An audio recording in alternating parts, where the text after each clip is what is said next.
11 picks, like. So one pick out of 11, y'all trying to make something huge, like a breaking news out of this.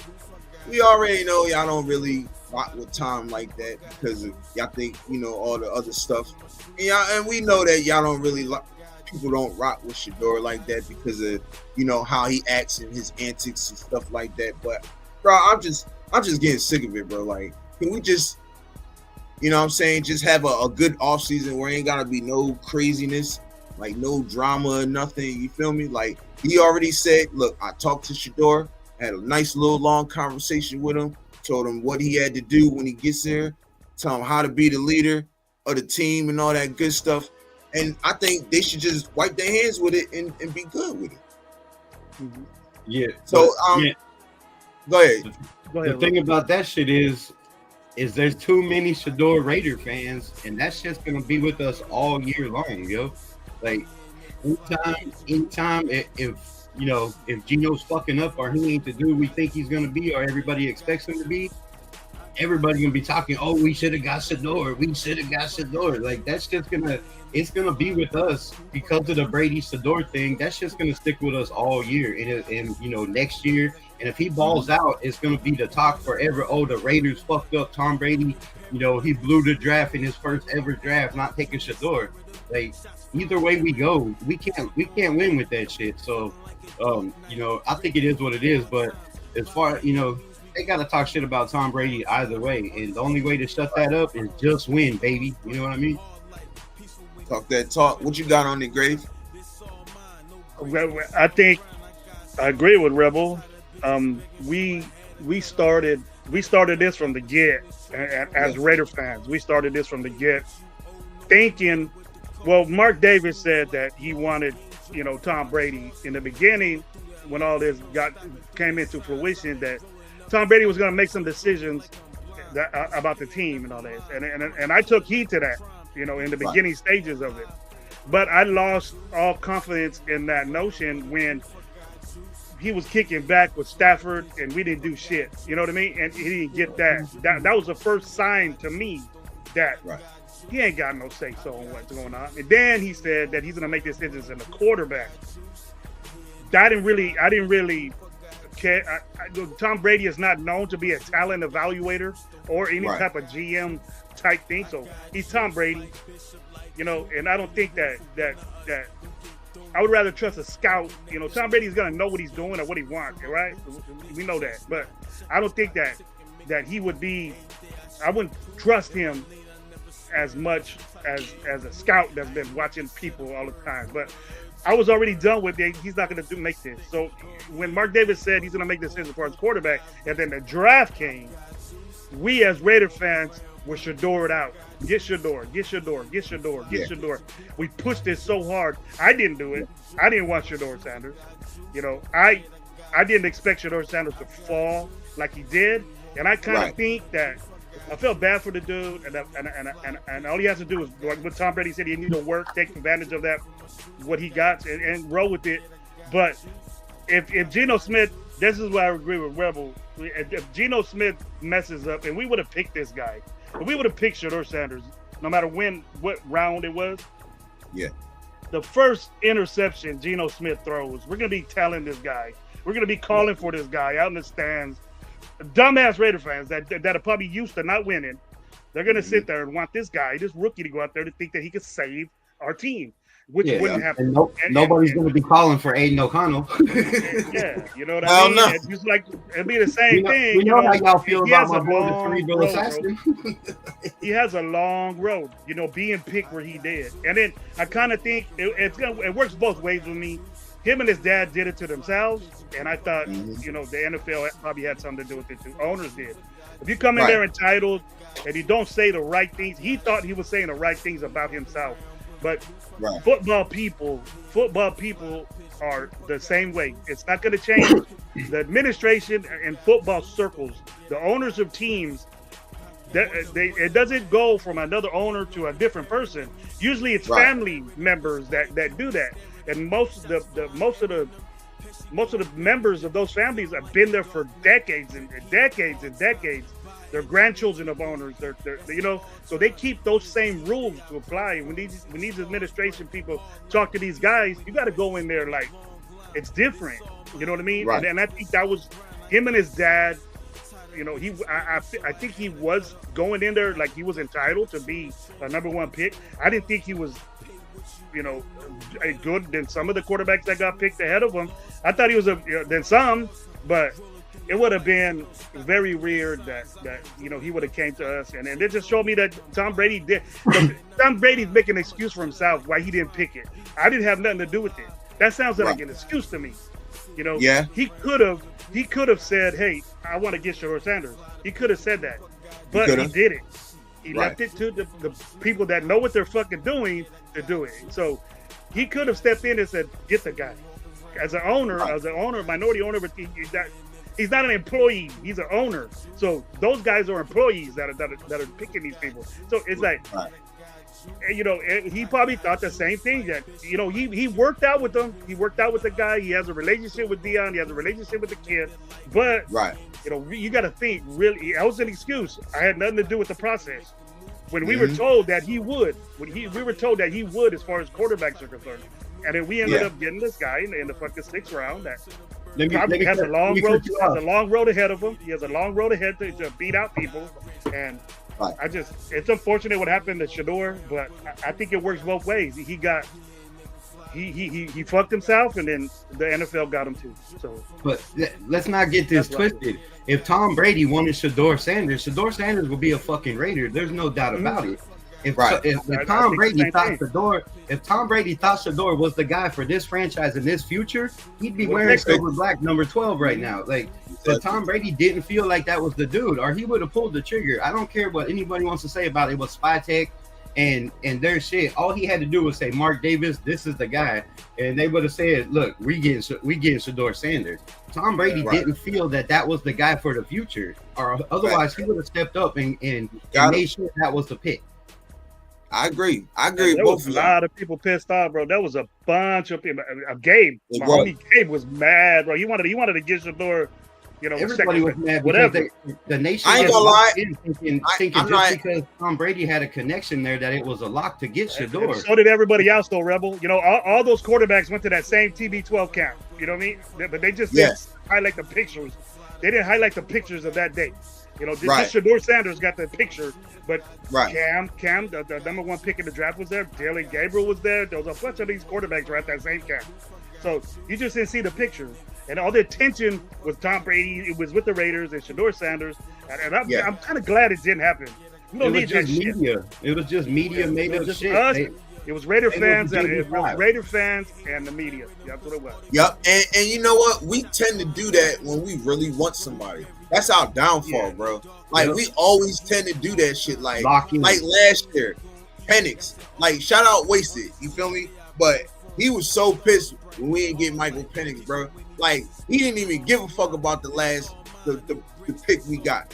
He was so invested in getting Michael Penix. And then we talk about we don't fall in love with players, but why are we mad? Because we don't draft the players that you think we should draft. It's about the shield, and these guys have been doing this for a lifetime. These guys, there's a reason they're GMs and head coaches. They know what the hell they're doing. They know how to evaluate talent. So if these dudes pass on somebody, shit, I'm all for it. Right. For a reason. There's a reason why. Shedeur Sanders got picked where he did. And it's either because of him or the way he played, bro. He wasn't. Saying Shedeur Sanders is a badass, is the second best quarterback out there. He should have been a number one pick. We could say that because we love Shedeur Sanders. But when he had to play the game, look at the difference between Dylan Gabriel and look at the difference between Shedeur Sanders. Dylan Gabriel won big games.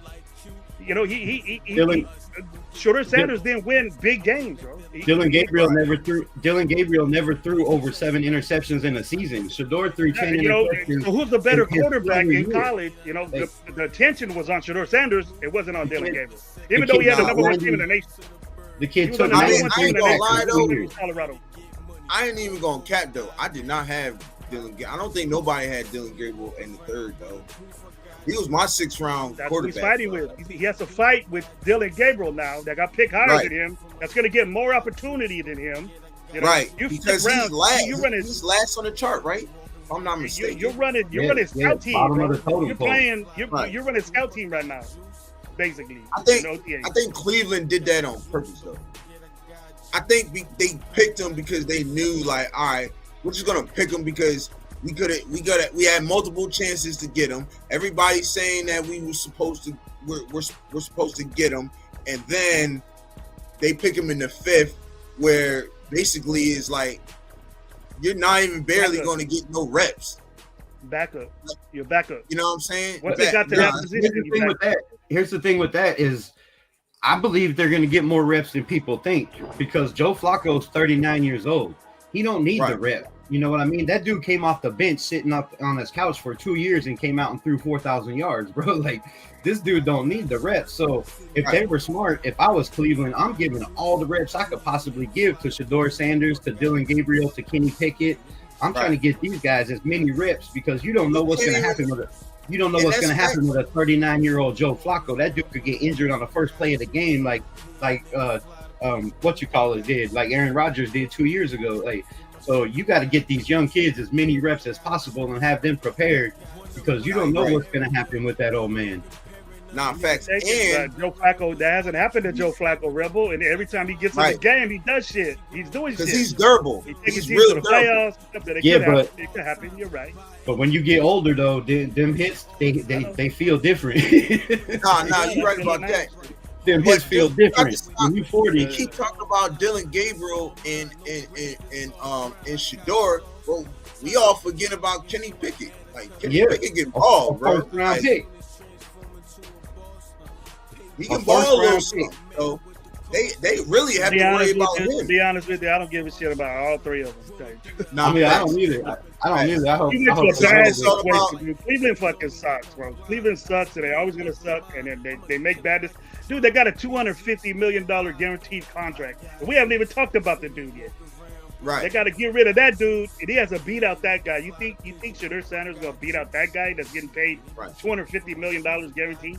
I mean, here's my thing: if Shedeur is what everybody said he was, and everybody feels he is, he should be number 2. He should be number 2, right? Kenny Pickett shouldn't have been drafted in the first round. There's no way that kid was a first round quarterback, in my opinion. Yeah. Like, well, it was one of them drafts though. It was one of those drafts like this draft where there was no quarterbacks, and you can say what you want about Dylan Gabriel, about Howard, about all those guys. There wasn't a lot of quarterbacks in this draft. Most of them were 3rd round, 4th round picks in any other draft. So that I could see why Shedeur fell. There wasn't. You had the Giants. You had the Giants, the Saints, the Saints, and who else? And Cleveland that needed a quarterback. Those were the only 3 really needy teams. And the Giants really didn't even need a quarterback because they had 2 in the building that they got in free agency. So they didn't have to go the quarterback route. But for them to move up and get Jackson Dart says a lot how they felt about Jackson Dart to me because they, you risk a lot of capital to move back up into the first round to take a chance on that kid. But the talent just was not there for the quarterbacks. And that's why Shedeur fell. That's why, Dylan Gabriel, I think, if the talent was there and they thought these guys were first round picks, most of them would have been gone in the 2nd or 3rd. Like they wouldn't have fell to the 3rd, 4th, 5th round. And there was only 5 or 6 quarterbacks selected in the whole draft. Yeah. That's crazy, bro. It wasn't a good draft, so that's why it wasn't. It definitely wasn't. But to Rebel's point when he was talking about Jackson Dart, I just think that move by the Giants was just based on fit and need because they needed a quarterback, but they could have got Shedeur too. They could have got him too. But me personally, and Gravy, I've been saying this, the fit, it wasn't the right fit for the Giants to get Shedeur. That's why they didn't get him. But Brian Dable, them type of quarterbacks like Jackson Dart are his guys. Tall, big, about 230 something. who can really throw the ball. You know what I'm saying? Who can run. Like Josh Allen type thing. I'm not saying he's Josh Allen, but type, you know what I'm saying? Josh Allen type motherfuckers like him. You know That's what I my mean? comp. I thought he was your what? That was my comp to him. He got that Josh Allen mentality where he's gonna roll guys over. He's gonna jump over guys. But if Jackson Dart would have come to the Raiders, I would have been more happier than Shedeur Sanders. I'll tell you that. They said the same thing when the Bills moved up to get him at 7. You know, they're like, this kid from Wyoming. Come on, you're taking him in the first round. Look at him now, MVP. Right. MVP. So yeah, you know they get it wrong in the NFL all the time, and I want nothing more than Shedeur, you know, to come out and prove everybody wrong. Like I wish him the best. I think he has the greatest opportunity. Like you said, you have Kenny Pickett, but if he really is what everybody said he was, what his father said he was, a first-round pick, then you should have no problem beating out Dylan Gabriel and Kenny Pickett or a 39-year-old, Flacco. You should have no problem doing that. If you're a number 1 pick in the draft and you slid that far, prove that. Prove that they fucked up and you was that dude. And that's the only way you're going to get around this. You have the opportunity. You're going to get the reps. Just show him that you deserve to be in that spot. And if he can do that, then he's got a job. If not, he's going to be, bounced around the NFL. But to your point on the Giants thing, now, I don't know how many people, read all the shit that I do or, go over all the reports, but there's been multiple reports that, we all know Brian Daboll is a hard ass when it comes to quarterbacks. Right. So on the Shedeur Sanders thing, when he came in, he gave everybody a playbook, right? He gave all them quarterbacks the playbook, said, study this shit, come back in for your interview. So he threw a situation in the playbook that shouldn't have been in there, right? I'm reading the defense and how you call the play. So he threw the shit in there to everybody. It was the same thing that was in everybody quarterback book. But as a quarterback, right, if you're a starting quarterback or if you're a number 1 pick, you should have caught the fuck up in the playbook. You should have been able to say, hey, this ain't right. This shouldn't have been here. Like whatever the play was, you should have been able to caught it. It was easy enough that, if you're a smart enough quarterback and you're that dude and you went over the playbook and read through the shit, you should have known that there was a trap in there. And your daddy being in the NFL, he should have told you they're going to try to trap your ass. Make sure you study that book, right? Now, if this is the true fact, now I don't know if it's the true fact again, but if that is a true fact, when Brian Daboll came in and he put him on the board and he fucked up and Brian Daboll called him on it, the reports are that he kind of got cocky and pissed off because, like, why you trapping me? Why you trying to fuck with me like that? Now, if that's the case, that's going to get passed around the NFL. And if that got passed around the NFL, that's a damn good reason to fall, in my opinion. Like, you're drafting a guy to be the franchise of your team. And if he don't catch stupid shit like that, that's not the franchise of your team, in my opinion. Nah, you're right. Nah, you're definitely right. And his pops did a really, I ain't gonna lie, Dion, he got that slick talk. You feel me? Like, yeah, my son not doing, but bro, you did nothing to keep him up speed, to let him know, like, this is the things that they're gonna say to you. Yeah. This is what they're gonna do. You know what I'm saying? This is what they're gonna, like Rebel said, they're gonna throw a monkey in a wrench in one of them plays that they throw at you. Like, you gotta know this shit. You can't be bullshitting around. You can't be, I'm the flyest, this, that, and third. No, you got to know this shit. Because if you don't, this is what I said, bro. This is what I said from the get. Right. I said that the dude went into interviews, and when he's so used to his dad being with him everywhere. He played Pee-wees when he was in junior high, when he was in high school, and in college, both times he was his coach. So you're going to be an assistant coach, an offensive coordinator for your son's the quarterback, the head coach. Yeah, you're gonna be an offensive coordinator and go say you fucked up this and that, you bitch, and all this stuff that coaches say. It does happen. Yeah. Quit acting like a bitch and throw the ball. You know what I mean? That's what coaches say to each other, to players. Right. We just don't see it.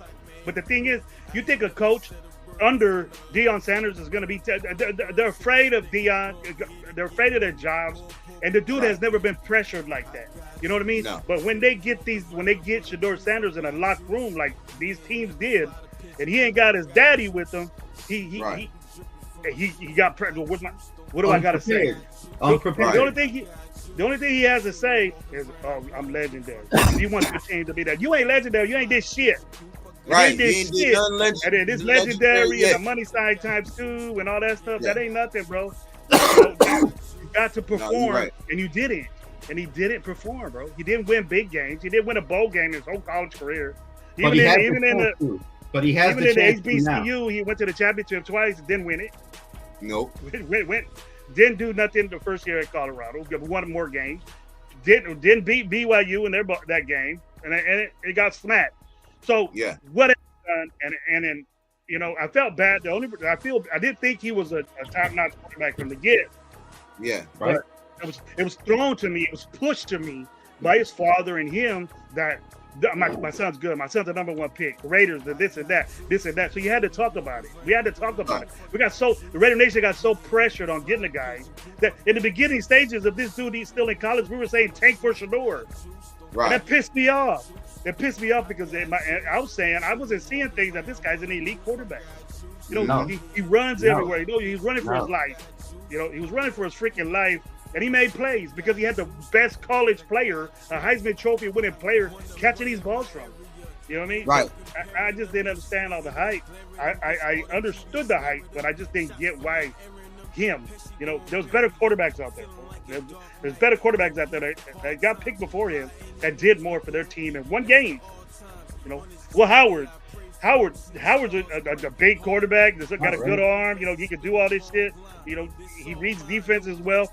Teams like that, but not the guys that were on good teams. You benefit from that. He wasn't on a good team, and he didn't win a grip of games to where you would say, "God damn, that guy's running the team." Not to me. But, right. He ain't even on the team, bro. I don't even really give. I just hope he does. I think. Yeah, I hope he does what he got to do. It's shady what happened to him. Yeah, and his brother Shiloh, Lawrence E. I'm gonna get to your question in 1 second, bro. Shiloh got a piece of humble pie when he thought he can go up. Y'all seen that video when he thought he can go up against AB? AB out there frying his ass.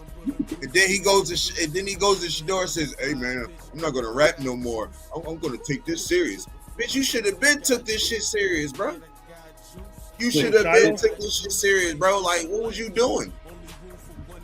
You know what they were doing. They was spending that money their daddy has. Dude, what you mean? What was they doing? They was out hanging out with these rappers, going to clubs, buying them $250,000 cars that they could take to games while everybody else rides the bus, like that, bro. Like, come on, man. You can't. That's what another thing that NFL teams were like. Like, you're a team. You should be on the bus with your team, not taking your luxury car, having somebody else drive you like you a high flying, rolling in the NFL like you Russell Wilson and shit with your own suite. Like, come on, you ain't even got it like that yet. Pay cut right now because he's making more money at Colorado than he is right now. Say that. Yeah, that's what I'm saying. You come here, and his father, knowing the business, screwed him up. Like, you should have had that kid more prepared and told him, like, bro, there's a chance that you might not go #1, but instead he told him, you're the best player in this draft, not even the quarterback. You're the best player in this draft. And when your dad constantly pumps you up, that's your dad. If your dad tells you something, you're going to believe that shit. So for him, he should have been like, bro, you need to work on this. You need to work on this. As a defensive back, you should have known the problem with your son as a quarterback. That's what you do. You read quarterbacks in the NFL. That was you did your whole entire fucking life. You read quarterbacks. So if you out there on the field and you see your kid needs to work on shit, put him to work. Don't bump him up and be like, "Oh, you're the #1 pick. You're gonna be the best in the NFL. There's nobody that can touch you." Man, you can't do that shit. Like, and I think that's what hurt him. And he got that reality check in the draft. And I believe that, the kid is out there running dumps. He's doing all the right shit. And I think he still has a chance in the NFL. Like, you just got to get rid of those negative plays. And, that was another reason a lot of teams said they passed on him was his negative plays. Like, when you got 56 sacks in a season, your senior year, You're trying to do too much. You can't blame that on the offensive line when you're running sideline to sideline to sideline, trying to make a play happen, and then you're taking 5-10 yard losses. Like, you can't do that shit. And that the negative plays hurt him. And they should have ran the ball more in college and took some pressure off of him. But Deion Sanders, trying to make his son a number 1 pick, wanted him to have all the reps, so he looked like that dude throwing for 4,000 yards. You know what I mean? So I think that hurt him also. Nah, I agree. And shit, yeah, man, like Greg was saying, man, I do feel I feel bad for him, but then again, it's like, how can you? Because you put your bro, dad, you got everything. You got everything you need. But feel bad for you. You could spend $150,000 on a necklace, bro. I don't feel bad for shit. I came from the mud. Shit. No, the reason I say that because he's better than where he got picked at. That's what I think. He is. He's better than where he got picked. Oh yeah. But I don't know because like I said, not saying much. It's a little bit, bro. Maybe a round. I was probably one of the only ones, but we can go back and watch the tape. I said on my channel a month and a half and 2 months ago, I said, don't be surprised if Shedeur falls to the 4th or 5th round. And I'll go back and I'll pull the tape up because I knew you can't come in cocky like that thinking you're the shit. Like you're going to come in and dictate to NFL owners and teams and general managers when you make more money than the general manager. Let's be honest. The kid made more money last year than the GMs. You can't come in there dictating who you're going to go to, what you're going to be. Like, you can't do that shit. Right. Nah, that's facts. Nah, that's definitely facts. But I'll find it, Piano Man. Don't worry, I'll find it. I'll make it a short. So, don't mention that. Don't respond to that fool. Yeah. How you feel about the Bolts fans? How y'all feel about the schedule, man, coming out? Like the teams that we was like been looking at and we're set to play. Now I know we don't got the dates yet and everything, but I think somebody put it up. It'll be up. Somebody put it up on the John. Hold on. Let me see. It's coming out today, right? Nah, I thought it was coming out today. Oh, it's not today? Next week. Yeah, I don't know why I said the 7th on it.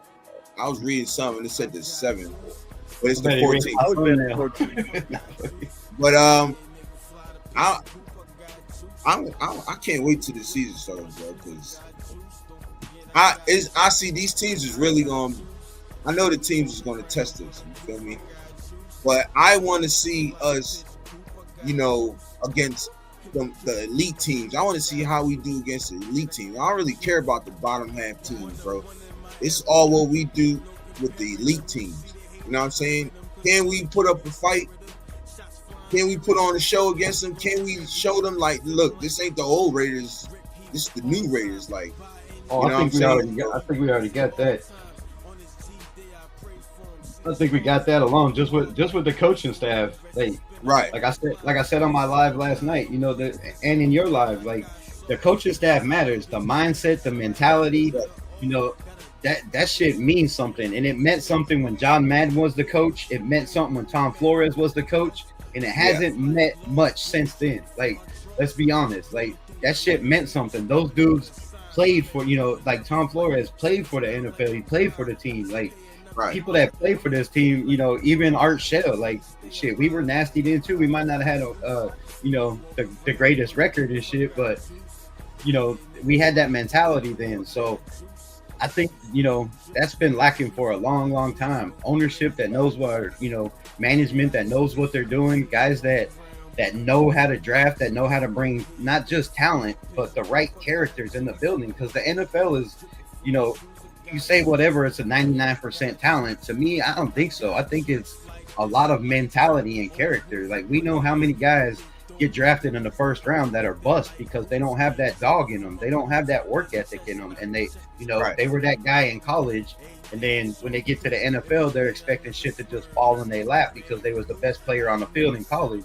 You're not the best player on the field in the NFL. You're not even close. Like, even if you're drafted first overall, you're still not the best on the field, not even on your team. So I think that's a wake-up call to a lot of to a lot of people. But yeah, I think the mentality is huge in the NFL, and Pete Carroll brings that shit. Like he's got everybody already in the building pumped up, believing shit they're better than they are. When you're constantly told you're that dude, you're that dog, like we talked about with Deion Sanders and Shador, constantly bumping them up.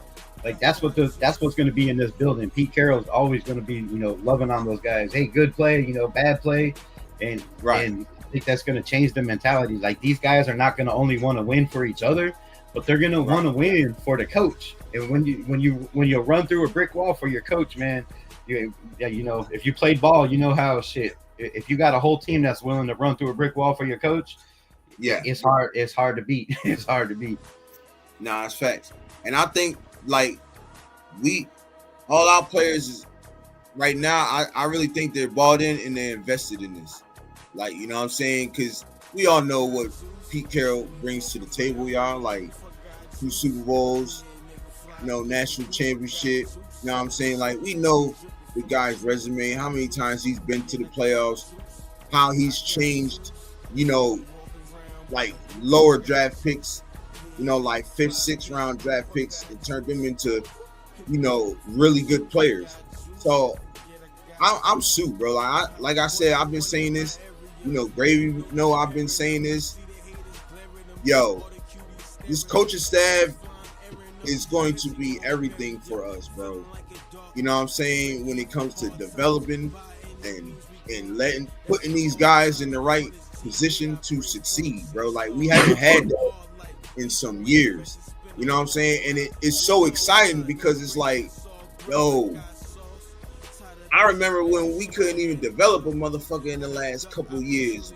But now when we see it, it's like, yo, like we can actually see like Tyree Wilson or Matthew Butler or guys like that. We can see the turnaround in the development in them when we couldn't in the past. Because shit, can we all agree that they should have been like right now? It's like they're in their 3rd and 4th season. Like they should be able to make an impact now. Like, can we all agree on that? Like, you know what I'm saying? What are you talking about? Yep. Like the coaching staff, like last year's coach, like the last few coaching staffs we had to this coaching staff. They weren't developing guys. They wasn't developing nobody. Why Matthew Butler is in his 4th season and he doesn't even know his ass from his elbow right now? Why is Tyree Wilson taking so long? And I'm not even going to talk about the foot injury because he's now in year 3 or year 4. Bad picks. Bad drafts. Right. And I don't talk about Tyree Wilson no more. Bro. I'm not out on that Tyree train. Like I keep saying it, and I'm gonna keep saying it. That Tyree missed almost a whole season with that injury. We knew that was gonna happen. So last year was basically his rookie year. If you compare his stats, if you go compare his stats on PFF last year to Jalen Carter, which everybody says we should have drafted, right? That's the dude in Philadelphia. Go compare his stats, PFF grade, to Jalen Carter. Jalen Carter has over 300 more snaps, but he only has 1 more sack, and he only has a couple more pressures. Right. That says something to me. I don't know about the rest of the Raider fans. Take this to fact, Rebel. Tyree Wilson got drafted as a defensive end, and Jalen Carter is a defensive tackle. That might, he's a legit defensive tackle, and Tyree Wilson was drafted as a defensive end. He sucked at that position, and so we moved him down. We dummied him down to be a tackle, and he still didn't get that right. And I'm not. Yeah, most of those sacks or whatever didn't come from him being a defensive tackle. That's what he's not even being considered anymore. Being a defensive end. They did come from inside of the line. I wouldn't compare the two because they're 2 different positions. We drafted him as a defensive end, And he's not playing that no more. We don't have no confidence in it. He's not going to play because coach is there. That's fine, but you can put him. You can put him at the 4, at the 3 technique, at the 4 technique. He can play there. The dude is a monster. Like he's 6'7", 300 he's a monster. Like, I agree. You got to have him on the team. No. And most of his sacks came from the inside, not from the outside. Go watch the film and look at his tape. Most of his sacks have come from the inside as a D lineman. So the man can play D line. He just hasn't got the reps. Like Jalen Carter's out there every single play, except for last year. They mixed it up most. But when you got 300 less snaps and you were injured your whole rookie year, like give the man time. So this year, if he doesn't do shit, the number one pick, we can talk on Tyree Wilson and say he was a bust. But you got to give a man at least minimum 3 years in the NFL. You don't think drafting a hurt player is bad? This will only be his second full year. We drafted him numbers. What? When did we draft him? 7th overall. 9? 7. 7, and then he was hurt. So we number one pick. The first pick we had, we picked a hurt player. That doesn't sound right to me, bro. That just sounds like the organization. Right. It wasn't right, and we can't justify it because we weren't the guys that picked him. We weren't the coaches. I'm not putting that on him, but he hasn't. That's not on him. But the fact of the matter is, he's not averaged up to be. The fact of the matter is that we knew he was hurt, and we knew he wasn't going to play much. And we picked him, and he had to play. Bad organization. Keep cutting me off and not let me talk. But he had to play. He didn't. He was thrown into a fire, and he was still injured. The whole thing with Chandler Jones, and on being on bath salt or whatever the hell happened with dude went off on that Flocka. Like Tyree Wilson had to play, and that limited him because he was still injured, so that held him back. And then the next, last year when he got, when Max was out and all those guys were out, and he got reps when he was on the field, he was contributing. He was doing shit. He had flashes. Like you can go back and watch game after game after game. And I'm not saying he's worth the 7th overall pick because he will never live up to that. Like where he was picked, he can never live up to it. But he could still be a damn good player. Like the dude is a monster when it comes to run stopping. That is our weakest link, and that's been our weakest link on this team for a long time. So if you can put him in the middle and plug a hole, put the man in the middle, get him off the defensive end. We know he's not an edge rusher. Like he don't have the quick step. He doesn't have the get off. He doesn't have the bend. Just put him at the 4, man, and let the man eat. I'm telling you, the kid will surprise some people, but he's got to have the reps. And you can't knock a guy and say he's a bust when you're a 7th. Go back and compare him to every first round, not even the 7th where he was at. Every first round defensive tackle or edge rusher. Compared the reps that they've got to Tyree Wilson, it's night and day. They've got way more snaps than this kid. So you can't, if you take his reps in for what he's done on the reps he's got, bro, he had 1 less sack than Max Crosby last year. Max Crosby had a bad year. I know he was injured, but still, and he only got in when Max Crosby wasn't on the field. Like he wasn't getting in, maybe one or two plays a game. The dude was not getting reps. He's only got 290 something total reps in the 2 years. So that's not a lot of reps for a first round pick to judge whether he's a bust or not, in my opinion. I understand that he was hurt, Rebel. I understand that he was hurt and he had to come back and do that again. But 200 reps, that means something. This year, he wasn't hurt. He just didn't play. Bro. And I pay attention to that. Why weren't you in there? You're a 7th round pick. He wasn't there. That's what I'm saying. Most of his reps that he got was this year. Like his reps were way less last year. Exactly. Most of the reps were this year. I'm not gauging him by. He didn't do nothing. He did shit. He had If he was good stuff in the round, bro. He had 2.5 sacks. He had a bunch of pressures. Like go watch the Cleveland game. He was in the backfield with Deshaun Watson almost every other play. That kid was disrupting the backfield. So he was a menace, dude, and he just wasn't out there, like Max Crosby 97% of the plays or 98% of the plays. He's only out there 13, 14, 15% of the plays. You can't expect much from that. He's a 7. If he's a 7, Tyree Wilson has ups and downs in the first round. I expect a lot from him. I don't expect the Raiders to pick a hurt player. I don't expect a guy to get a hurt player. Just hope he pans out 3-4 years down the road. That was our problem, I think. That was our problem, right? We did shit like that. That's why we win 4 games. That's why we're last in the division of stopping the run. The last in the NFL stopping the run. The guys we have now is perfect. Wilkins didn't get hurt. Hey, and we had Adam Butler there. They would have been hurt. We don't need that type of shit. Right. And just remember too, as soon as when he got his opportunity, bro, he was so fucking slow. Like, he was the very last person off the line. I'm like, bro, this is not gonna happen. This can't. But I understand. Look, I understand what Rebel's saying, dude. You got to have a guy like that on your team. Too many highlights. He's a monster, bro. Don't make dudes like that. Tyree started getting off the line quick. Tyree started getting off the line quick. He started that first step is getting better. Like it. But it is. It's when you can't put pressure on one ankle, your step's going to be slow as hell. When you weigh 285 pounds and you can't put pressure on one ankle, how fast do you expect a man to be? You right. But I just thought, well, since they put you on the field, that to me, you're good. You're good to go. You're healthy. You know what I'm saying? Yeah. But that's not always the case. Just because they put him out there, sometimes you have to go out there with injuries. Like, they put Max out there all the time. He's never healthy. You know what I mean? So because the guy wants to play, and we needed him. We didn't have, when Chandler Jones went down, there was nobody else on that roster. Like, it was him and Kuntz, Malcolm Kuntz. That was the only ends we had. That's why they started, had to bring in like Caleb Von Chasen and Jonah Lalu and give Snowden off the practice squad. We didn't have nobody, so it was basically Tyree, and he wasn't healthy, but he was still doing what he could do, on what he had. But this year, the man has no excuse to not be healthy. So I agree with y'all. If his get off is still slow, if his technique is still bad, then it might be time to start thinking about just moving on from Tyree. But I'm gonna give him till this year, like.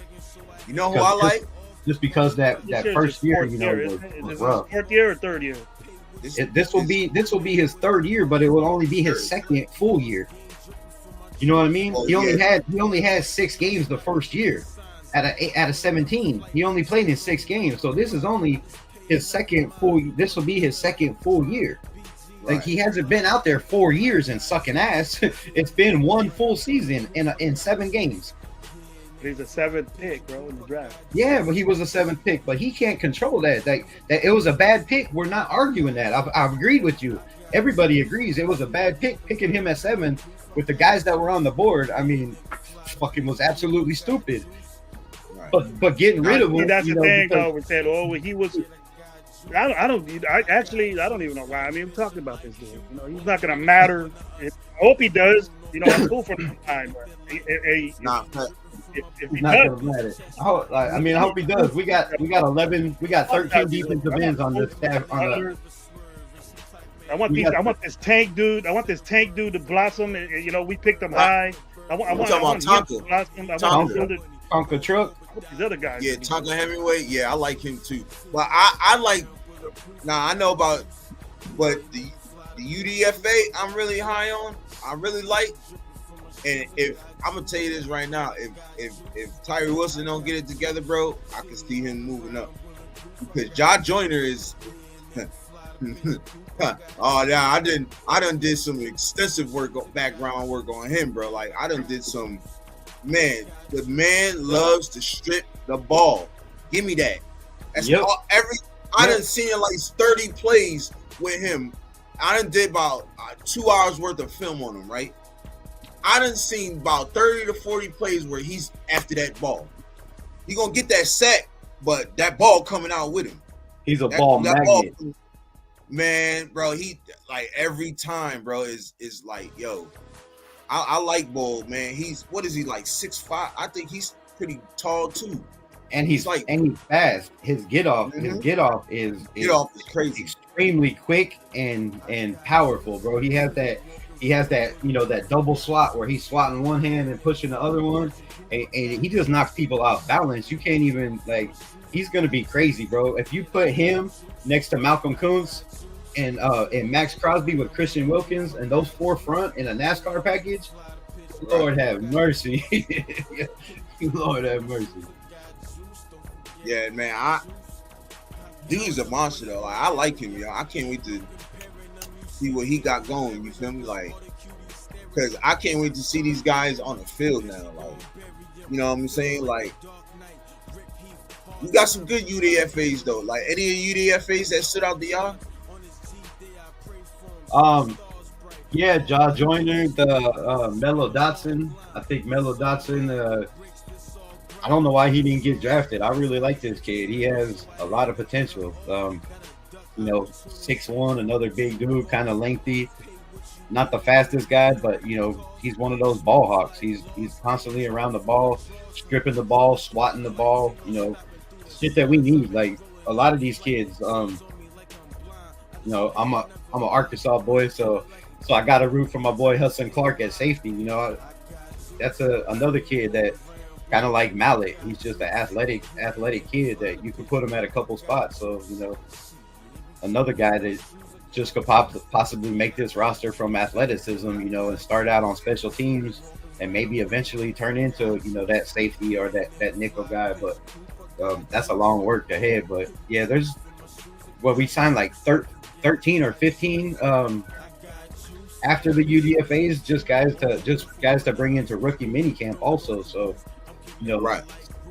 I can see a lot of guys getting cut, bro. We're bringing in the dog mentality, and you have to be smart. You have to be a smart football player. You have to love the game, and you have to want to be willing to put in the work. And if you're not willing to do that on this team, you ain't gonna be here. You're gonna be down the road. And that's the way it's shaping up, and it's looking like. Jack was the first man. Hey, we ain't doing none of that. Yep, we ain't doing none of that at all. Bye. We'll holler. So I think. Go ahead, bro. My bad. I could see it trickling down. From I hate to say it, but guys like Trey Tucker that wasn't drafted by this regime. You got some work to do. You got guys that are just as fast now, that are bigger, that are longer, that that don't dive to catch the ball. Like they have confidence in their hands and shit. Like. Wait, hold on, Rebel. Let me just say one thing. I don't mean to cut you off. Let me say one thing on that dive thing, though, bro. Look who was throwing him the ball, though, because I don't see none of that with Gino, bro. We'll see with Gino. We'll see with Gino. But there were some decent balls where if he would have just took another step, bro, it's a touchdown. Nobody's catching him. I just don't know what's with the diving thing. You see him on the slant routes too when he's got guys beat. He'll dive. He always catching with his body. I think that, somebody's got to work with him on that.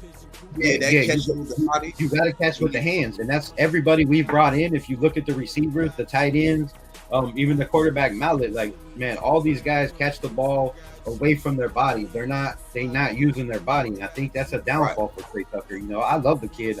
I want him to succeed as a Raider, but I think that's it's going to be rough for a kid like that.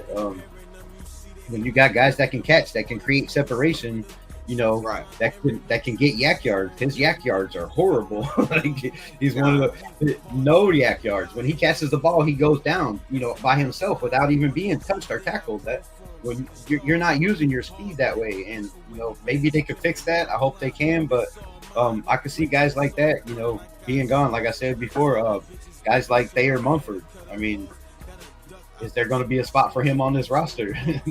What are we doing with him? Great. That's who I wanted to. Gravy, what's your point on Thayer, bro? Like, I don't know, bro. Like, we done gave him mad chances. You know what I'm saying? I've watched 77. Like, he played left. DJ Glaze took his spot. Yeah. Mm-hmm. I think he was our starting right tackle last year or the year before. We need him. Mumford. I got mixed feelings over Mumford. He had a good year, right. and then this year he Glaze. I played him. Then I think he got hurt, and Glaze came in and never let it go. But right. That means something when you can't take it back. You shouldn't. You're not supposed to lose your job over injury. Glaze just didn't let it go. Played better.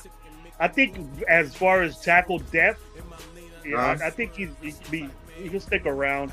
Depends on what these rookies do, because we got a left tackle that can play right. The guy Grant, and I think he's our future tackle. You know, I don't want to. Miller's the guy. You know, I never was the type guy to say trade him, get rid of him, pay the dude. You know, he deserves the money. He's one of the best tackles in the league. You know, he was hurt last year. So us Raider fans, we jump on a guy that's not playing well. So and he did look like trash in the beginning, but he recovered at the end of the season. Right. I don't know those last games that he played, but I think Mumford, you know, there's depth. He knows the program. He's been through those two different schemes, and I don't think Chip Kelly would get rid of a guy like that knows. Plus, he can switch down too. He's played guard too, so you need guys like that are you know, that get universal inside too. Yeah, Mumford though, he was a 7th round pick overall. You know, he came in, he played his best ball when Colton Miller got hurt, and he had to play on the left side. In my opinion, that's just me. The right side, he wasn't that good on the right side when he had to start, and then when he got hurt, DJ Glaze came in as a 3rd round pick, and never gave up that spot. He couldn't take it back, so I just don't see where there's a spot for him. You know, our Dalton Wagner at this point, like I don't know. You know, he's going into his 3rd year. Dalton Wagner goes back to what I've been saying, bro. Like the development, like the coaches haven't been able to develop. Yeah, no developing guys, you know and Mumford too. Mumford's the same thing. Mumford has it, and Dalton Wagner don't. So Dalton Wagner needs more work. He's a big ass dude, so you got to keep guys like that. Yeah, that's why they keep Dalton Wagner. When he was in there in preseason, dude, it was a joke, bro. I was watching this guy, and I don't know where he was going. He was in the backfield with the running back when he was pulling, and you don't pull a big old ass guy like that. So it's like, I don't know why he's around, you know, but you know, I'm not gonna knock no UDFA, you know, that works hard and gets into the game. You know, I respect what Pal Mal did. I'm never gonna talk shit on Pal Mal because he was a UDFA and he started. Half our team is UDFAs. You know, it happens all the time. I'm not gonna knock any UDFA that works hard and starts playing for a team, even on special teams, and I know that. And so, if you know, if Mumford, if we expect so much from Mumford, and Rebel made the case that he was a 7th round pick, Mumford's doing a good job. We just expect Mumford to be, you know, top notch. But you know what Mumford's doing is Mumford is developing like we want guys to do. And Glaze was a higher pick. That means he was a better ball player, and he, as a better ball player, he took his job. You know, and he didn't let it go. I appreciate that from Glaze more. I'm more hyped up for Glaze having a better 2nd year than I am Mumford. So that's why I think Mumford will be more on the back side. I agree. I'm excited about these new guys too. These new guys. One that's going to transition in the guard, you know, and then him with the JPJ guys. Yeah, that's going to be those guys are rough, tough dudes, and they pull. Those guys are going to be pulling all over the place in this offense. So that's great to have guys like that are like to do that shit. Yeah, Glaze got some work to do also, man. I like DJ Glaze, but they do. I mean, they are for a rookie. He had damn good numbers, but a 69 overall passing grade and a 69 overall run grade. You have to work on that. And the like 29 pressures. He was like 12th or something, 12th worst when it came to pressures. Which he's a rookie. I'll give him that, but hopefully the development. He recovered at the end of the season, though. Rebel, you seen that? He played way better when Miller got in there. Like he shouldn't have been out there. I'm not gonna. He shouldn't have been. He should have never been out there. As a 3rd round pick, he should have never got. You know, because you're ruining these kids when they have to play that early. A 3rd round pick should not have to start at right guard in the NFL. Like, I mean, come on. There's 1st round picks that don't start at right guard right away. I mean. At right tackle. Sorry. How many 1st round picks, like Fuaga and those guys, you know, last year and the year before, didn't even start till, you know, halfway through the season. And DJ Glaze was starting like the 3rd or 4th game as a 3rd round pick. So his development was on the grass, which, you know, can be good or bad, but it could be bad for your mindset when you're constantly, you know, getting beat and you're constantly giving up pressures for your quarterback. You know, that can wear and tear on a guy. But I think DJ Glaze, you know, we bring in those guys that have that dog mentality, and he's just gonna come back better, you know, this year. In my opinion. I like I like the line. I like everything we did, right? Um, and I think so. What do y'all think? Is Charles Grant gonna? Is he gonna? Because I'm thinking like they keep saying he's gonna play tackle. Like that's gonna be his job, right? So yeah, but see, at first they were saying he might be the guard, but then That's the other guy. That's the other guy. No. I know that, but I heard that both of them was going to play guard at one point, and then I heard after the draft that no, I heard Pete Carroll and Spytek say that Charles Grant will play tackle, but the other one will go to guard. So I'm thinking, right? Do we try? Do we have Caleb fight for that right guard or the left guard spot? Because what does he play, right or left? Or can he play both? I think he can play both. I'm not sure. Who? I think guard usually can play both. Yeah. Who? So, Caleb Rogers. Oh, Caleb Rogers? Yeah. So Yeah, I think Well, our problem was right guard. Oh, it's right or Right. left now. That we got Jack Powers playing center. So right. So that's what I'm saying. right Like, or left. dude, can we like We'll see. try something like maybe play Charles Grant at right tackle for right now until Colton gone? If I was there, I would put if a rookie, and if he gets in there to play and performs like in training camp that he can be in there, I would definitely put him with Miller next to Miller so he could guide him a little bit, protect him a little bit. Right. That's what I would do. I have Caleb Rogers starting right off the bat. I think he's going to be the best guard. I got him at left in between Colton. And I still think somebody's going to have to take that job from Jordan Meredith. Like I'd like him to pack on some pounds. That 300 pounds scares me, but I think that's Meredith's job. He was the highest graded PFF graded player on our line all year last year. So you got some work trying to beat out Jordan Meredith. That's why I said he's gonna have to work for it because Meredith is gonna be a tough out, bro. He's knowing he's gonna be a tough out. I think Meredith. Meredith. Every time we put Meredith in, every time. My bad. Go ahead. No, I think Meredith at that right guard though is going to help out. I was going to say, but I think if you put Caleb Rogers, if you could put him on the right side, I think that would help out DJ Glaze a lot. And maybe put Meredith on the left side because he did play both last year also. So I know he can play both. I don't know which one he was better at, but he was, still had the highest grade playing both sides last year. So that would be if it was me, because I think Caleb Rogers, with his size and length and shit and athleticism is going to help out DJ Glaze a lot on that side. Right. Yeah, he's different. He's way different than Meredith. He's a way different type player than Meredith is. Yeah. He'll pull faster. Meredith is a big dude. That guard, he can play guard, but his movement is way different than homeboys. He can get out of there faster and do that. Nah, facts. And Charles Grant, I just don't think he's ready yet. I'd be surprised if he gets on the field this year. I would love to see him just sit and develop. I think that would be the best for that man.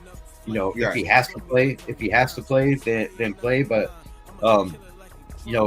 being a 4th round pick like that, you don't have to really be thrown into the fire unless he just blows everybody's socks off and he's the best cat out there.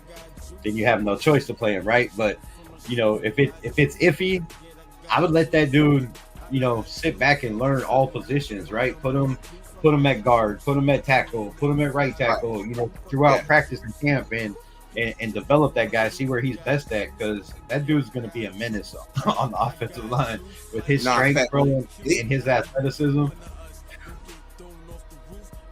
Our offensive line is sneaky good, bro. Like, I think we just need our problem, like I said, with the coaching staff with the last 2 years and this year. If we can solidify that offensive line first and let them gel throughout the training camp and the preseason and then see what it goes in there, I think we'll be fine, bro. Because that was our problem last year. Like we kept just playing Russian roulette with the we did it at the quarterback position. We played musical chairs with the quarterback position, the running back position, and the offensive line, and we never recovered from that. I think if we solidify them three things, bro, we'll be fine. Stability, and people are not overlooking the fact that if you look at this offensive line from December on, we were ranked top 13 offensive line from December out. That was because the offensive line wasn't a musical chairs revolving door, like you said. Like we had stability. They started getting continuity on that line and starting to to gel with each other and know each other, because none of those dudes on that line had ever played together before. You got DJ Glaze, a rookie. You got JPJ, a rookie. You got Meredith just now coming in, starting to get reps, who's been on the team off and on for, cut, release.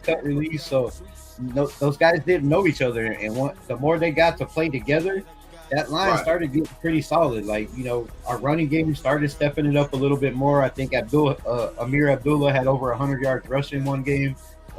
So they were getting nastier, and with the coaching staff that we have now, 28th highest. We have the 28th highest paid. Our offensive line is the 28th highest paid in the NFL. So that's damn good, bro. If we could be top 15 or top 10, shit.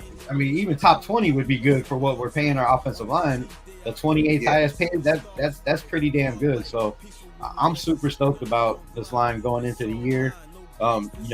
Nobody's injured. Everybody's healthy, which that was the problem last year. APJ, as a rookie, missed all of camp. That dude missed all of camp. So when he got in, it was fresh off of no camp, no training, no knowing shit about the guys next to you. He just had to come in there and ball. So I think that's another thing that a lot of people are overlooked. That kid went from guard to center to the other guard, back to center, and handled it all very well for missing all of camp. So I think this line is going to be sneaky good.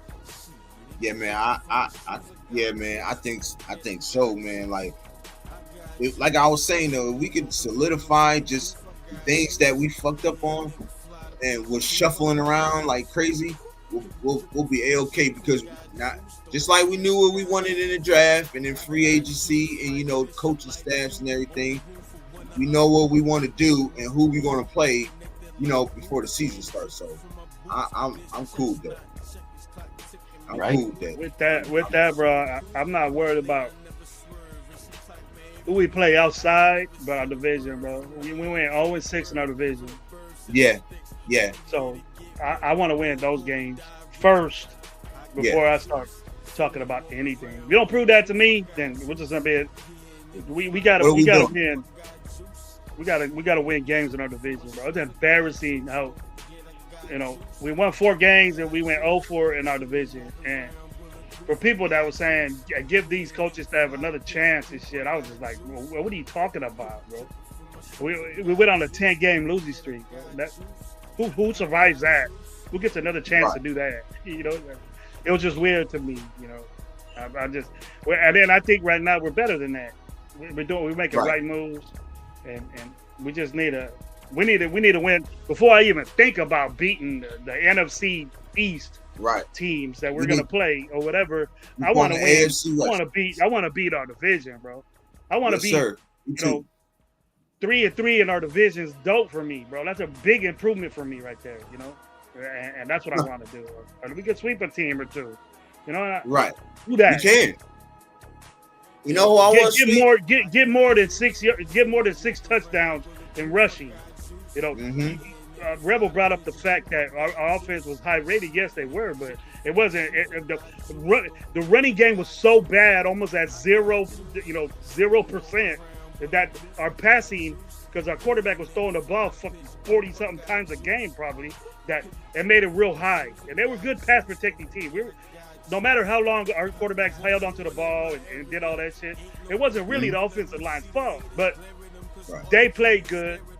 I thought I wasn't disliking the offensive line. It's just what you said, the Russian roulette. You know, I'm saying that right now. We got to get these dudes in there and ready to go. I'm down for, you know, Miller being there right now and over his contract bullshit, and he's there. So he's getting all these guys are there, and they need to be together and set without no moving around and shit. Game one, bro. Game one, they need to be ready to go. I don't want, it takes time and bullshit. You got all this fucking time right now to be working on that, to see these guys and see what's up.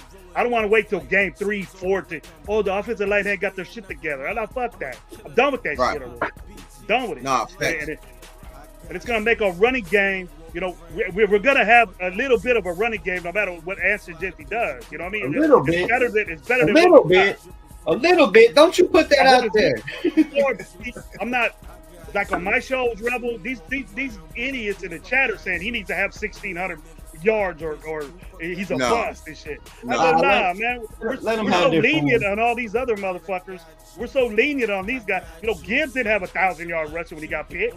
Saquon, you know, even though he didn't have that, you know, Bijan didn't have they had 1,000 yards, 1,200, 1,100 yards. That'd be great. We didn't have that last year with 4 motherfuckers. We didn't have it, you know. And we had 6 touchdowns rushing the whole season, 6 or 7 touchdowns the whole season, and we were last in the rushing game. So we're going to improve on that. That'll make our offensive line better, you know. And so what Rebel was saying, hey, this is passing offensive line. Now running game comes up. Running game comes up a little bit, you know, maybe to 20, 23. It's not 30 seconds. You know what I mean? So that'll elevate us higher, bro. Then we could be the 10th best offensive line, legit. Rushing and passing, that legit 10th best offensive line. And you go, and then you got a defense that can match that. If you do, you know, then your offense is going to be better if your offensive line's 10th best in the league. I can guarantee you that. If your offensive line's 10th in the league or around there, 10, 12, 13, 14, whatever, and your offense is going to get better. So if we had a defense that could be like that, even like that, you're a playoff team or getting ready to go. And you know, I'm not expecting a lot. You know, from this team. I just want to look better. You know, we looked like shit last year. To be honest, bro, it was terrible football. It was terrible football. When you look at what these guys were doing, it wasn't coached well. They weren't in situations. They were terrible. We were last in the league in third down conversions offensively. We were last in the league on stopping third downs. You know, we would say, well, the defense gets tired. The offense goes 3 and out. Well, the defense needs to get them out in 3 plays too. The defense needs to, if it's 3rd and 14, we need to stop them motherfuckers and get the ball back and make them punt. We didn't do that. It was constantly 3rd and 14, 3rd and 15, 3rd and 20. They get first downs against us. And then we didn't notice that. I'm sure we did, you know, but I just brought it to light. Saying, our defense, how we saying our defense is tight? You know, I know there was a lot of injuries. There's this and that. But the players out there got to play. That's the professional football players. I don't give a fuck when you got picked, when you know, what you say you are or whatever. When you're in that fucking game, play. Win the game. And it was like, our defense is getting tired because we go 3 and out. We'll stop the motherfuckers too on 3rd down. Then it'll be even. And we didn't let that happen. That's why I didn't really like this Patrick Graham, bro, pick. But I came to where, well, you know, he's been there. The consistency with the defense, the stability, you know, Rebel mentioned that stability of the coaches, like that. I understand that. And I thought it was good. Plus, I think that when Pete Carroll bounces, you know, I think the future of the Raiders, as far as the vision, is Patrick Graham being the head coach of the Raiders after Pete Carroll does. That's what I think. My Gravy, you know, we think alike, bro. Because I was just saying the that. Thing in my brain was telling me that Patrick Graham's gonna be the next head coach of the Raiders. I was just saying that. I swear on everything I love, bro. Yo, I was just saying that. So you know, we think. I was just saying that like 2 shows ago, maybe. Like, because I was done with them, bro. I was done with them because the 3rd down shit. You know, the middle of the field shit. The middle of the field was wide open. How many years has the middle of the field been open? That we've been watching, at least 3-4 years. As long as he's been there, You know, as long as Patrick Graham's been there and stopping the run, we're always last in stopping the run. What happened? You know, why do we bring this guy back? And his defense was good. His players got hurt, and I understand that, but we need to step it up this year because we got players now. Yeah, we got players now. Like, we got a good we need to be firing off all cylinders come preseason. I don't give a fuck. Niggas say what they want about preseason. Bring that energy in preseason. I take those practice games to see all these young dudes, and watch them. I watch them. And I said, hey, this guy got a little step. He can do something. You know what I mean? We can talk about it over college tape and all that stuff. You know, by the time they hit that first preseason game, bro, that college tape is eliminated. It's time to be a pro now. It's time to be a pro now. Grow up, motherfucker. Let's see what you got. You know? Yeah. And I don't care when you got picked, you have the opportunity to shine. So do it. Yes, do sir. it. Let's make it happen. And I thought we got guys like that. Even the UDFAs. You know, I think that we got guys like that. I didn't really, you know, because I've been recovering. I'm not haven't really into that watching it like that shit. But I like the quarterback. You know, from Las Vegas. I like that guy. I like the safety we got. Hajj Malik Williams. I like him. I like him better than the Cam Miller. I just like an athlete, bro. I like an athlete. He's better athlete. No, facts. Yo, great. We've been saying that, bro. Me and my man Finale, we do the show at night and shit. We've been saying that. Actually, we're gonna talk about that shit tonight too. But we've been saying this like crazy, yo. Like Hajj Malik, he just showed me a clip. Not even a clip, but it was like a 2-minute video of Hajj Malik. Bro, he could throw that ball, bro. He can. Yo, he got an arm, bro. I ain't even gonna lie. And he came through on crazy shit, bro. The quarterback wanted more money, left. He stepped in, and then the only thing that concerns me is like with him is that he's a great athlete. He has a good arm. And the accuracy of that offense that he runs, that's a brand new offense that barely came out. Like, you know, that coach invented that offense that Las Vegas runs. He invented it, and I'm studying it right now to put it in some shit that I'm in, but it's very complicated. You have to make quick decisions. He throws it fast, and that's what beats any man. Gets the ball out fast. Yeah. It's so fast, bro. It's so fast. The tempo's not fast. It's just getting rid of the football fast. And then, but can it go to the pro game? The athlete that he is, I don't know, but I like him. I like him too. I like Hajj Malik. I like a lot. But I think when it's all said and done, at the end of the day, them two are going to be the ones who's going to battle for that starting position once it's all said and done. You know what I'm saying? It's going to be Cam Miller or Hajj Malik Williams, and that's if we don't even get another person after that. You know what I'm saying? In next year's draft, there's going to be a drastic difference. You know, something happens. I'm praying nothing happens to Geno. Nah, me too, because then we're going to have to put AOC in, and that's going to be baby, what we all do. You know Rebel likes AOC. Oh, you like AOC? I like AOC too, bro. Like, but he just doesn't fit. He just doesn't fit what we got going, bro. Like, have you noticed all the quarterbacks are the same except for AOC, bro? They all got the same skill set except for AOC, bro. That's Tom Brady's secret weapon. Well, we gonna see. Maybe that was Tom Brady's pick just to keep. I know Candy. That's Tom Brady's secret weapon. I know Candy been screaming AOC too. I Tom Brady's secret weapon. Those AOC in the chat a couple times. She likes AOC. I just think he just doesn't fit what we got going right now, bro. And it's like it's gonna be hard for him to even like. I don't know. We'll have to see. I'm gonna have to break it down tonight. Pull up live. I'm gonna break down some stats. But if you look at Aiden O'Connell, and everybody says he can't run the RPO, right? His most yardage last year and the year before was running the RPO, which everybody says he can't run. Bro, but look how Geno's most yards last year was running the RPO. Most of his passing yards, he had the highest rating, whether it be deep ball, sideline passes, or short passes, were out routes and screenplays. So, man, I'm telling you, like, the only difference between Geno and Aiden O'Connell is Geno's got wheels. He can still run. He's mobile and athletic. But when it comes to reading defenses and arm wise and accuracy and throwing guys open, these guys are close, bro. It's very, very close. Very close. Nah, throwing the ball, yeah, very close. Because AOC can throw with the best of them. But when it comes to getting out that pocket, bro, and making a play, he can't do it, bro. He can't.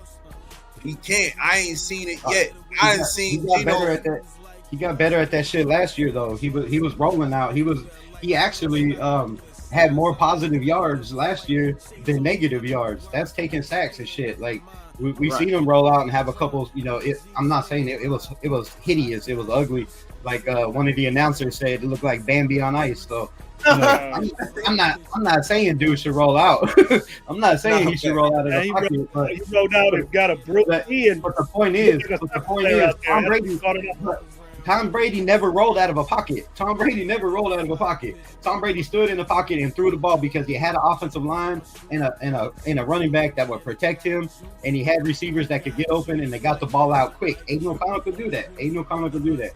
That's all I'm saying. If you protect the kid, he's never ever had a situation on this team built around him. You know, most quarterbacks have a offensive coordinator that are smart enough to build a system around your strengths. His strengths ain't rolling out and running RPOs, which they had him doing all year long, rolling out of the pocket, throwing on the run. That's his weakness. You're setting the kid up for failure. We've never had a coach that will build on his strengths, and all I'm saying is that's going to happen this year. Whether Gino, if something happens to Gino or whatever the case is, but the kid's going to be ready, and when he comes in, it's not going to be no rolling out of the pocket. They're going to stand in the pocket, throw the ball, get it out quick, and he can beat people like that. It's on film. Like that film don't lie. No, yeah, tape don't lie. You're right about that. Tape don't lie.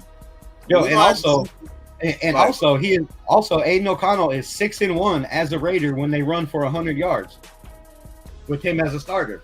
He should be 7-0 if it wasn't for the botch snap in Kansas City, the game he threw for 340 yards and 2 touchdowns in. Yeah, that was like his best games right there. So if you got a quarterback that in his starts, all you need to do is put 100-yard running game behind him and he's 7-0.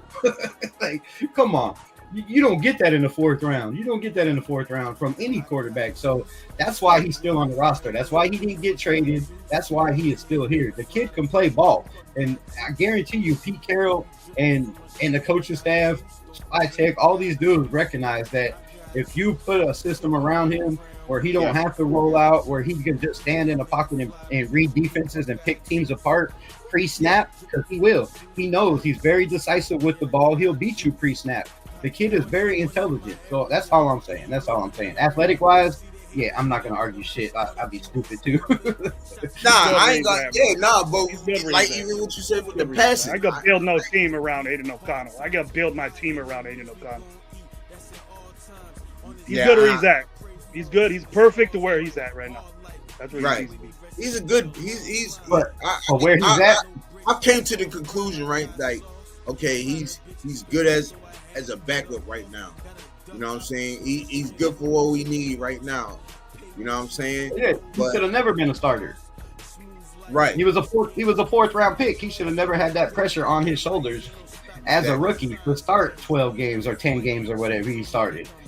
But all he did was go 3-1 in the division when he did that. Right.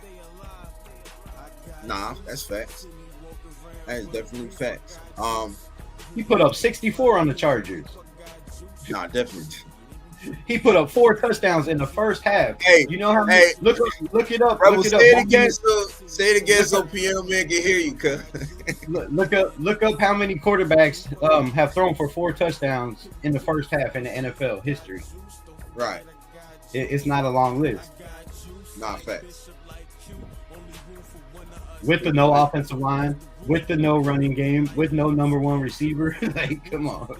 Right. All I'm saying is he's in a spot now where the team is built around him because Gino is not trying to run. He'll run if he has to, but this team is going to be built around a guy to stand in the pocket and throw the ball. So now, if anything happens and Aiden O'Connell comes in the game now, you're going to see what Aiden O'Connell is really made of because when he comes in, it's already a team that's built for his style quarterback play. Is all I'm saying. Right. No, I can dig it. I can dig it. Wait, Gravy, you had something, bro? You was about to say something. I didn't know you. About Aiden O'Connell. Yeah. You know what I think about that. He's good where he's at.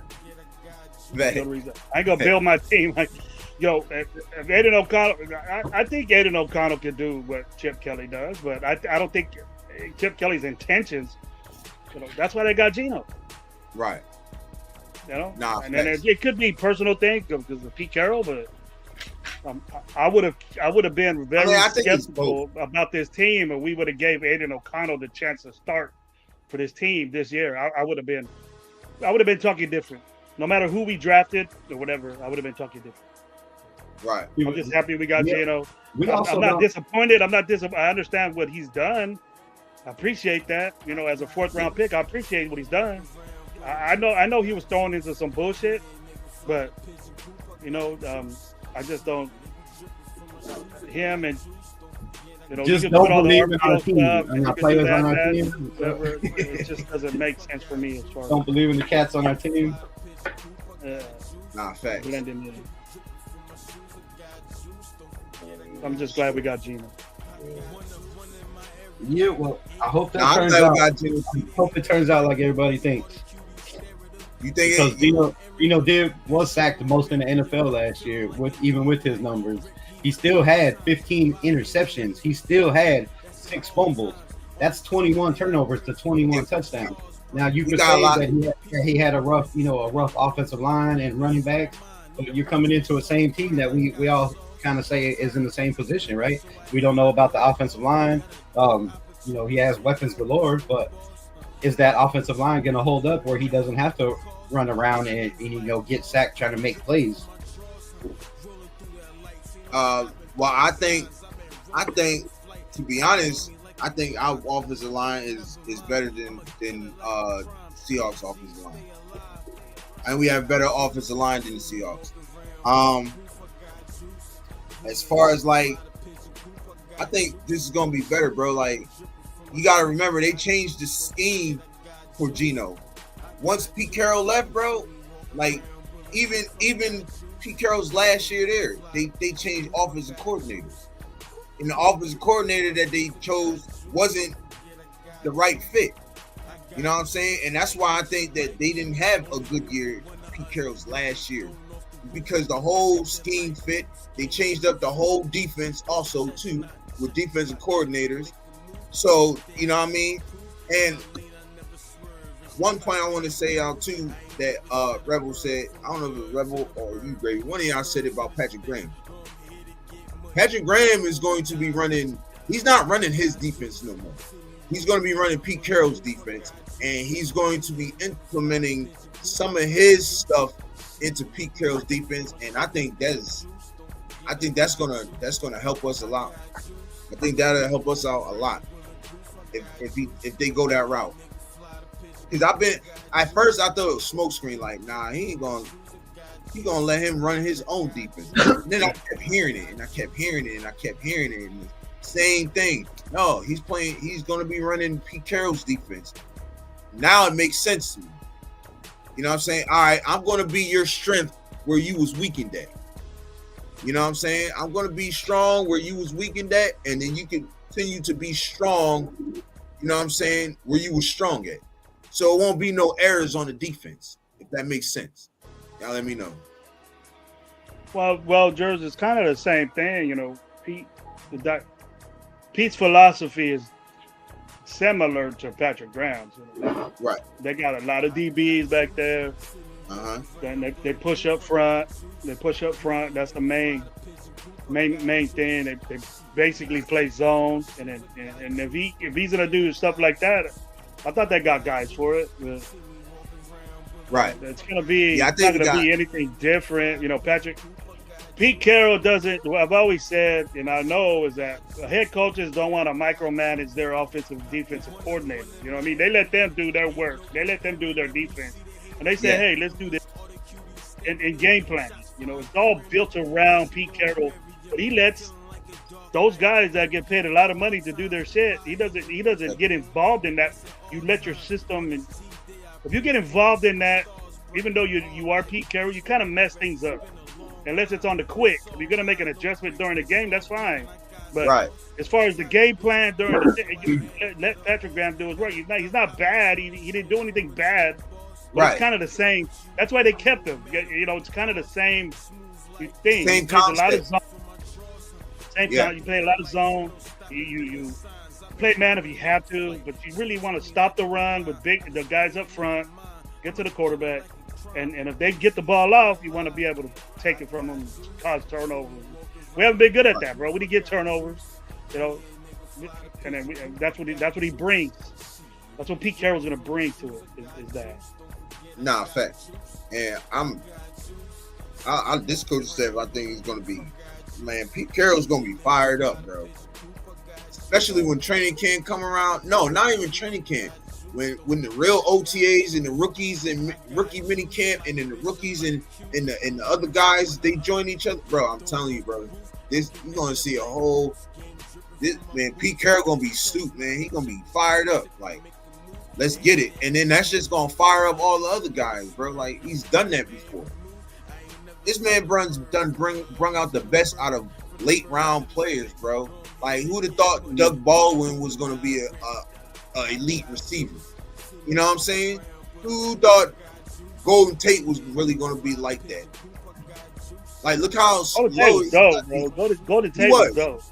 He went to Notre Dame too, didn't he? Because I did see some tape. I did see some games with him with Notre Dame too.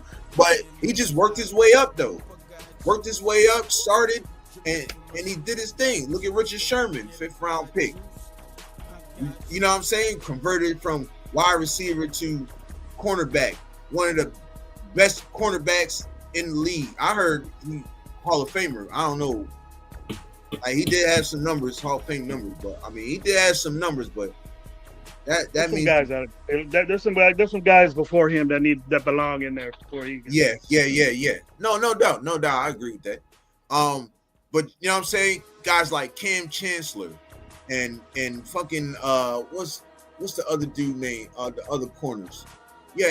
Yeah, different other corners too. What's the other dude? Byron Maxwell. Like, you had guys like them that was like not even heard of or thought of at the point, but when they put the work in and then they got on the field and it showed, it's like, yo. And that's all I've wanted from us. That's all I've wanted us to do. You know what I'm saying? Was to fucking get guys that when they get on the field, they perform. They don't look lost. They don't know what's going on. They looking around like there's plenty of times last year in the secondary where they try to talk to each other and like, yo, what are we doing? Like, what's the word? Give me the word. Like, what's good? There was like hardly no communication in there, like, bro. And I think that changes this year. You know what I'm saying? I think that changes this year. That's guys being in Vegas and worried about the Vegas life and not being prepared. In my opinion, like, if you're on the field, you should not only know your position, but you should know the position next to you, the dude next to you, the dude behind you. In my opinion, like, that's how I played ball. You know, I was a running back, but and I played linebacker. But I knew what the guys in front of me were going to do. I knew what the defense was going to do. You know, you got to watch film and you got to know what the hell's going on. So if you're looking around, that just tells me you don't know what the hell the play is, and you didn't do your job, before the game, knowing your position. If you don't know your 111, you don't only fuck yourself, you fuck the whole team. Yeah. Because that one guy not knowing his 111, which means knowing your man, where you're at, and not doing your job, is big plays. We got beat over the middle last year, over and over and over and over again. Yep. And not just last year, every year for the last 10 years, the middle of the field has been horrible for us. That's why I can't wait for Jeremy Chin to get in there and pop some boys in the middle. You ain't coming over here no more. They ain't doing that shit. You're gonna come in the middle. That's what we need, is that mentality. That's what bugged me when everybody was pissed off. Like, I ain't gonna lie, I'm not even gonna sit here and catch y'all, right? I wanted Merrick back. You know what I'm saying? I was like, damn, we should have got him back. I wasn't pissed off and like, oh man, fuck that, they should have run. No, I wasn't like that. What I would say though is they did the right thing, bringing in Jeremy Chin because of the physicality. Merrick wasn't hitting nobody in the middle like that, bro. Nah. That's And why they neither was used him the way they Neither used was him. that. Exactly. That's why they used him the way they used him. But with Chin, you get that instinct. I wish you would come through this middle. I'm praying that you come through this middle so I can knock your lights out. Period. Yep. And teams are and the teams are, physicality we needed in that secondary, bro. And I think wide receivers and tight ends. Yeah, because Palomar can hit too. Palomar done put some smacks on somebody like a couple people last year. So that's why I was so excited with them two pairing with each other. Like, yeah, this is because they both hit. They're not letting none come to the middle. We already know Palomar can cover a little something. The missile Trey Taylor too. We gotta see him too. Like it's gonna be teams aren't gonna want to come over the middle on this team. I'm promising you that. That's gonna be a no-fly zone in the middle. You ain't coming in here. With Morrig, I never was impressed or wanted to keep Morrig. 3 picks in 4 seasons. Yeah. Safeties don't do that, and right. What made Morrig good last year was that Jack Jones was so aggressive going to the ball, and he had to cover for that, and he got those deep coverage things. But he's not a run stuffer. Chin is. That was the most. I was more happy about Chin being there than I was, any other free agent.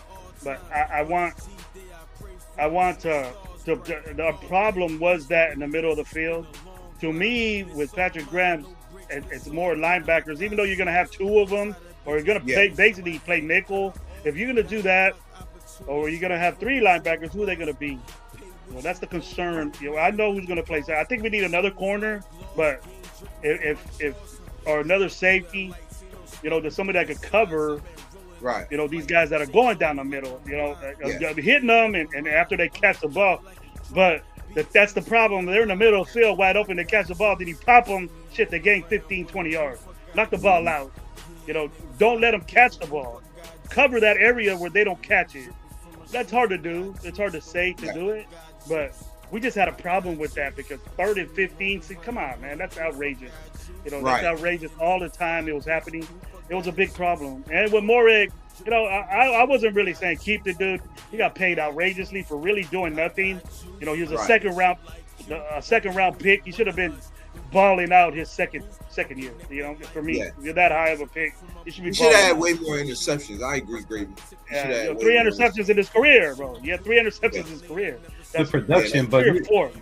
But you find me another safety in the league though that played 97.8% of the snaps. Yeah, but what he do? Who's behind him though? What he do? Who he had behind Merrick? And he didn't have the greatest linebackers in front of him or corners on the side of him. So he was kind of put on the island a lot of times, in my opinion. Going to Carolina, But you never catch the breath. When we have an offense, that is 3 and out all the time, the defense is constantly on the field, and you're a safety playing 97% of the snaps. That's more than Max Crosby played last year. If you don't believe me, look up the numbers. He played more than Max Crosby last year and the year before. The year before, him and Epps were on the field 97, and Epps was on the field 98% of the snaps, bro. Epps had a better season than Morrig. Epps had a better season than Morrig. I agree. You should have. You should have more turnovers. But so of a veteran that's not really publicized as much as you, has a better season than you, and really all you had to do was back up Jack Jones again for his aggressiveness for the ball. When you didn't have Epps there, you should have took it over, man, and then maybe the Raiders would have paid you. He didn't do that. Who did? I didn't get mad over losing him. I thought we got better getting Chin because he's more physical. He can't cover, and it's going to be better for us. So Morrig, he should be bye, bro. I'm with that. Once a Raider, always a Raider. I agree with Shield family. I agree with Shield family, man. He said, when we lost Epps in our secondary, it did go to hell. Like he was the general out there. Like you was talking about. He was a general, yeah. He was a coach. He was out there, man. He was a veteran. He had those guys together, and that's when we played our best. Rebel, I agree with you. We played our best in the secondary because Epps was out there. As soon as he got hurt, what happened? Shit, we went Yeah, 'cause, you know, Epps was Even the with general out there. Hughes, He was the vet. that was So he was, I mean, like you you know, like you said, Jerks, when you seen guys out there, you know, looking around on the plays, like where are we supposed to be? You didn't see that right. when Epps was out there. So Epps might Hell not have no. been the, you know, the biggest guy or created turnovers. He wasn't the greatest in coverage. He probably didn't hit hard, but what he did do was his job. Like he didn't get beat over the top a lot. You know, he competed constantly and he put guys in position to compete. And I think that was the biggest thing we were lacking. Now Paul Mao took the job, but he just didn't have the experience to put guys in the position they needed. And I think that's where we lacked in our defense last year. Nah, fact. I think personally, bro. I think personally, Jers. I think that Palomao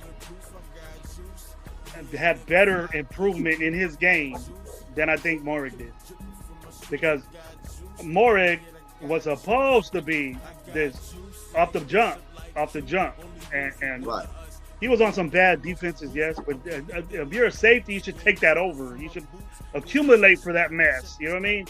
And I thought Palomao, he worked his ass up from being a UDFA.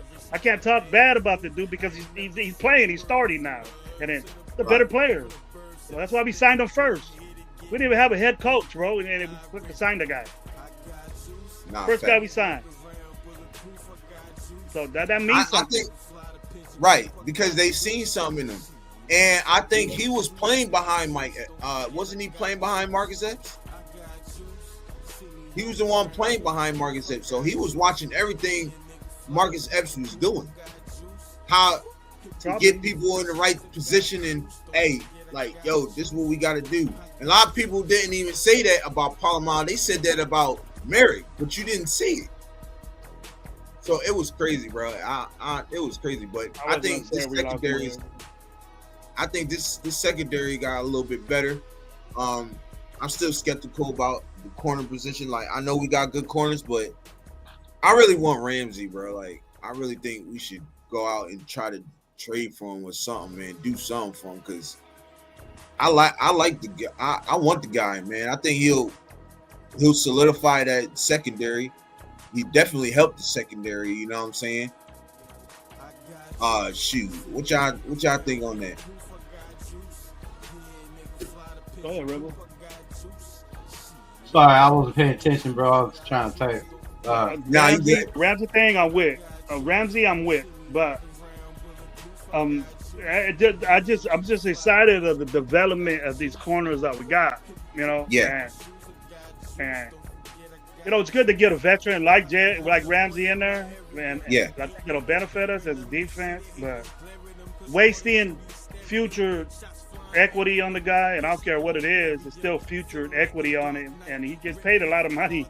He's not going to get a discount because he's going to be a Raider, bro. That's what I'm hearing it in chats on other shows that I respect. It's that, oh, we could get Jalen Ramsey for a 6th-round pick and a hometown discount.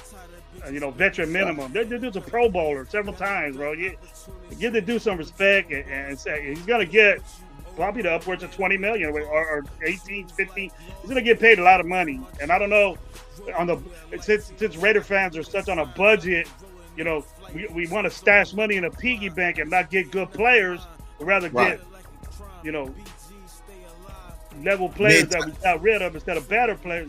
I think that Ramsey's out of our hands because we won't pay him. Everybody wants to be on a veteran minimum. Balling all pro players on a veteran minimum because they're coming to the Raiders. It ain't gonna happen, man. Right. That ain't gonna happen. That's why he didn't come to the Raiders the first time. You guys seen the yeah, he was begging to come to us. He wanted to be on the Raiders. We didn't pay him enough. We're cheap then. Right. It was cheap now. So we were not gonna get Jalen Ramsey. You think that changes though, Brady? Not now, but you think they're being cheap now, just trying to build, but then towards like later on, they're gonna be like, all right, we ain't gonna do that cheap shit no more. I like what we're doing now. We're young, we're younger. Right. I like that. We went to a young team now. I hope some of these rookies pan out, bro, and pan out in a good way. You know, just improve the offensive line, improve the secondary. You know, I have this Porter kid, man. He's a big kid. You know what I mean? And I hope he LB establishes his role in that. You know, you're a 3rd round pick, I believe. That you should be in there. You know, you should be spotting in there in the 3rd round pick. That's what I think personally. You know, you're a 4th round pick. You develop a little bit. And you're on special teams. You're doing that shit. You know, beyond that, you're a surprise. You know, you're a surprise. You're gonna come up there and you make a contribution to the team. It's gonna take you a while. I understand your development, but you 1st, 2nd, 3rd, no doubt in my mind, you should be playing. You should get in there. Unless you're so tight. See, our problem is that what we need to do is that we need to get this guy, and we only won 4 games. We need good players to pop. You know what I mean? To make us better. We need these draft picks that we got to pop. And we can't develop, man. We've been doing that, Jers. Right. That's why I talk the way I do, bro, because I'm done with this. He needs to develop. He needs to wait, you know, this and that. I understand what they're saying, bro, but I'm done with it, bro. Yeah, I'm down. As long as I've been a Raider fan, and Rebel too, and you too, Jers, all these excuses that, let's let these guys develop. And okay, if you're a 5th round pick, I understand that. Right. If you're a late 4th round pick, I understand that. But if you're 1st, 2nd, 3rd round pick, you're not contribute to this team.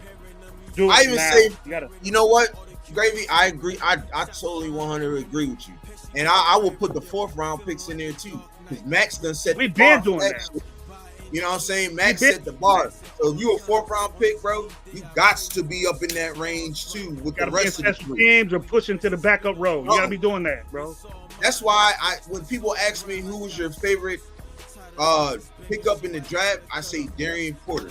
Because I watched his press conference and I watched him. I watched when they played the clip of him getting drafted. He said, I want to play special teams.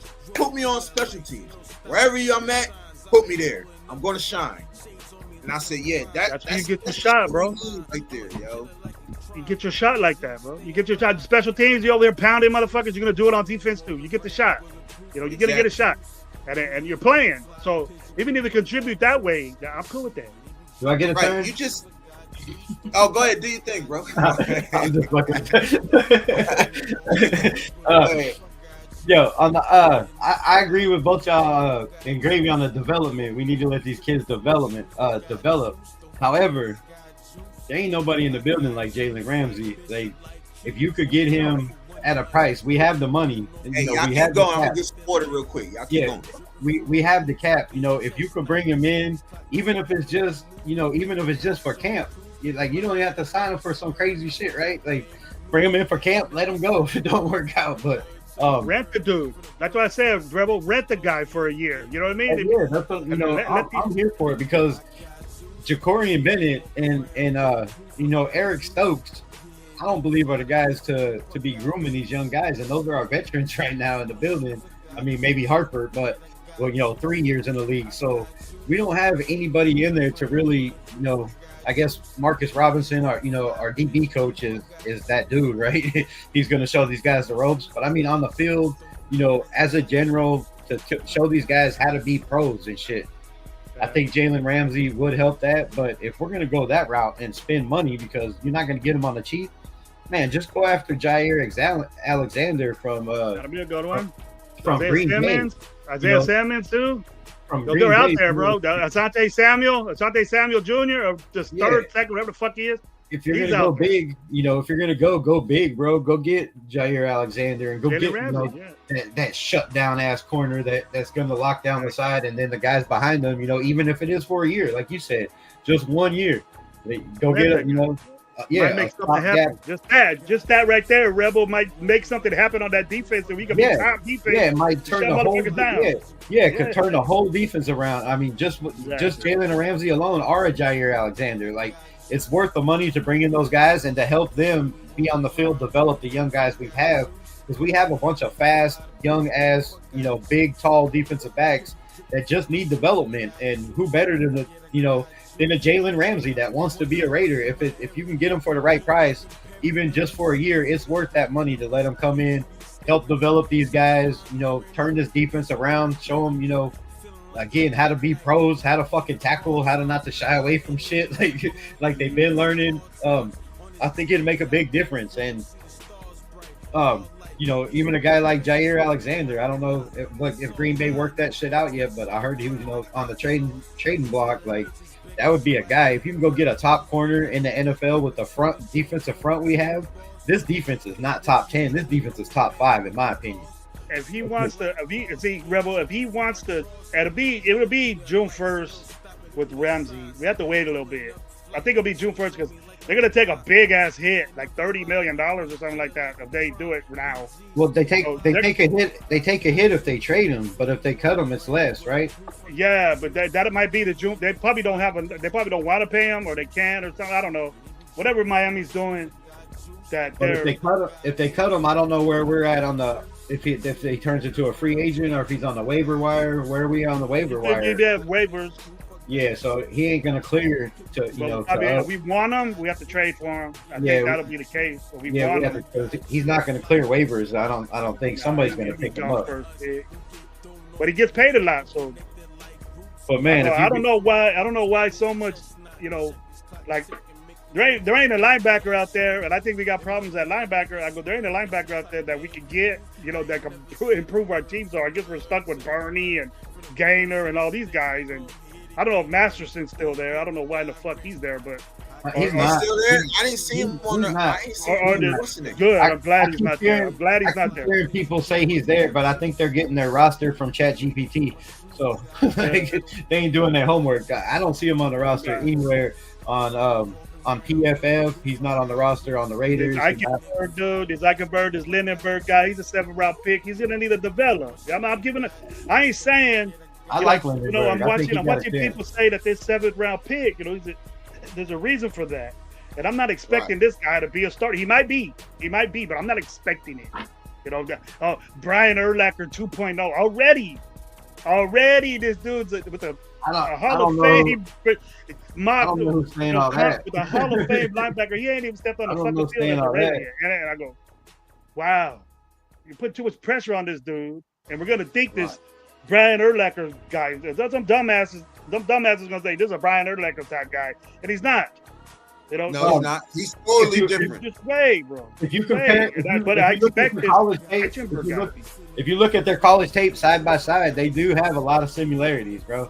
They are dogs when it comes to getting in the backfield. When it comes to wrapping guys up, it's different because that dude played in the NFL. This kid hasn't, but he might not. He might be better than Brian Urlacher. Like in college, they were pretty close. And sometimes, Lindenberg, not a Brian Urlacher. Sometimes you can get those guys that come in. I mean, look at guys. Where was Romanowski and shit drafted? Like, some of these guys get slept on, and they get to the NFL, and that dog comes out. I believe Lindenberg has that fire. He's in the film room. He's going to know the playbook.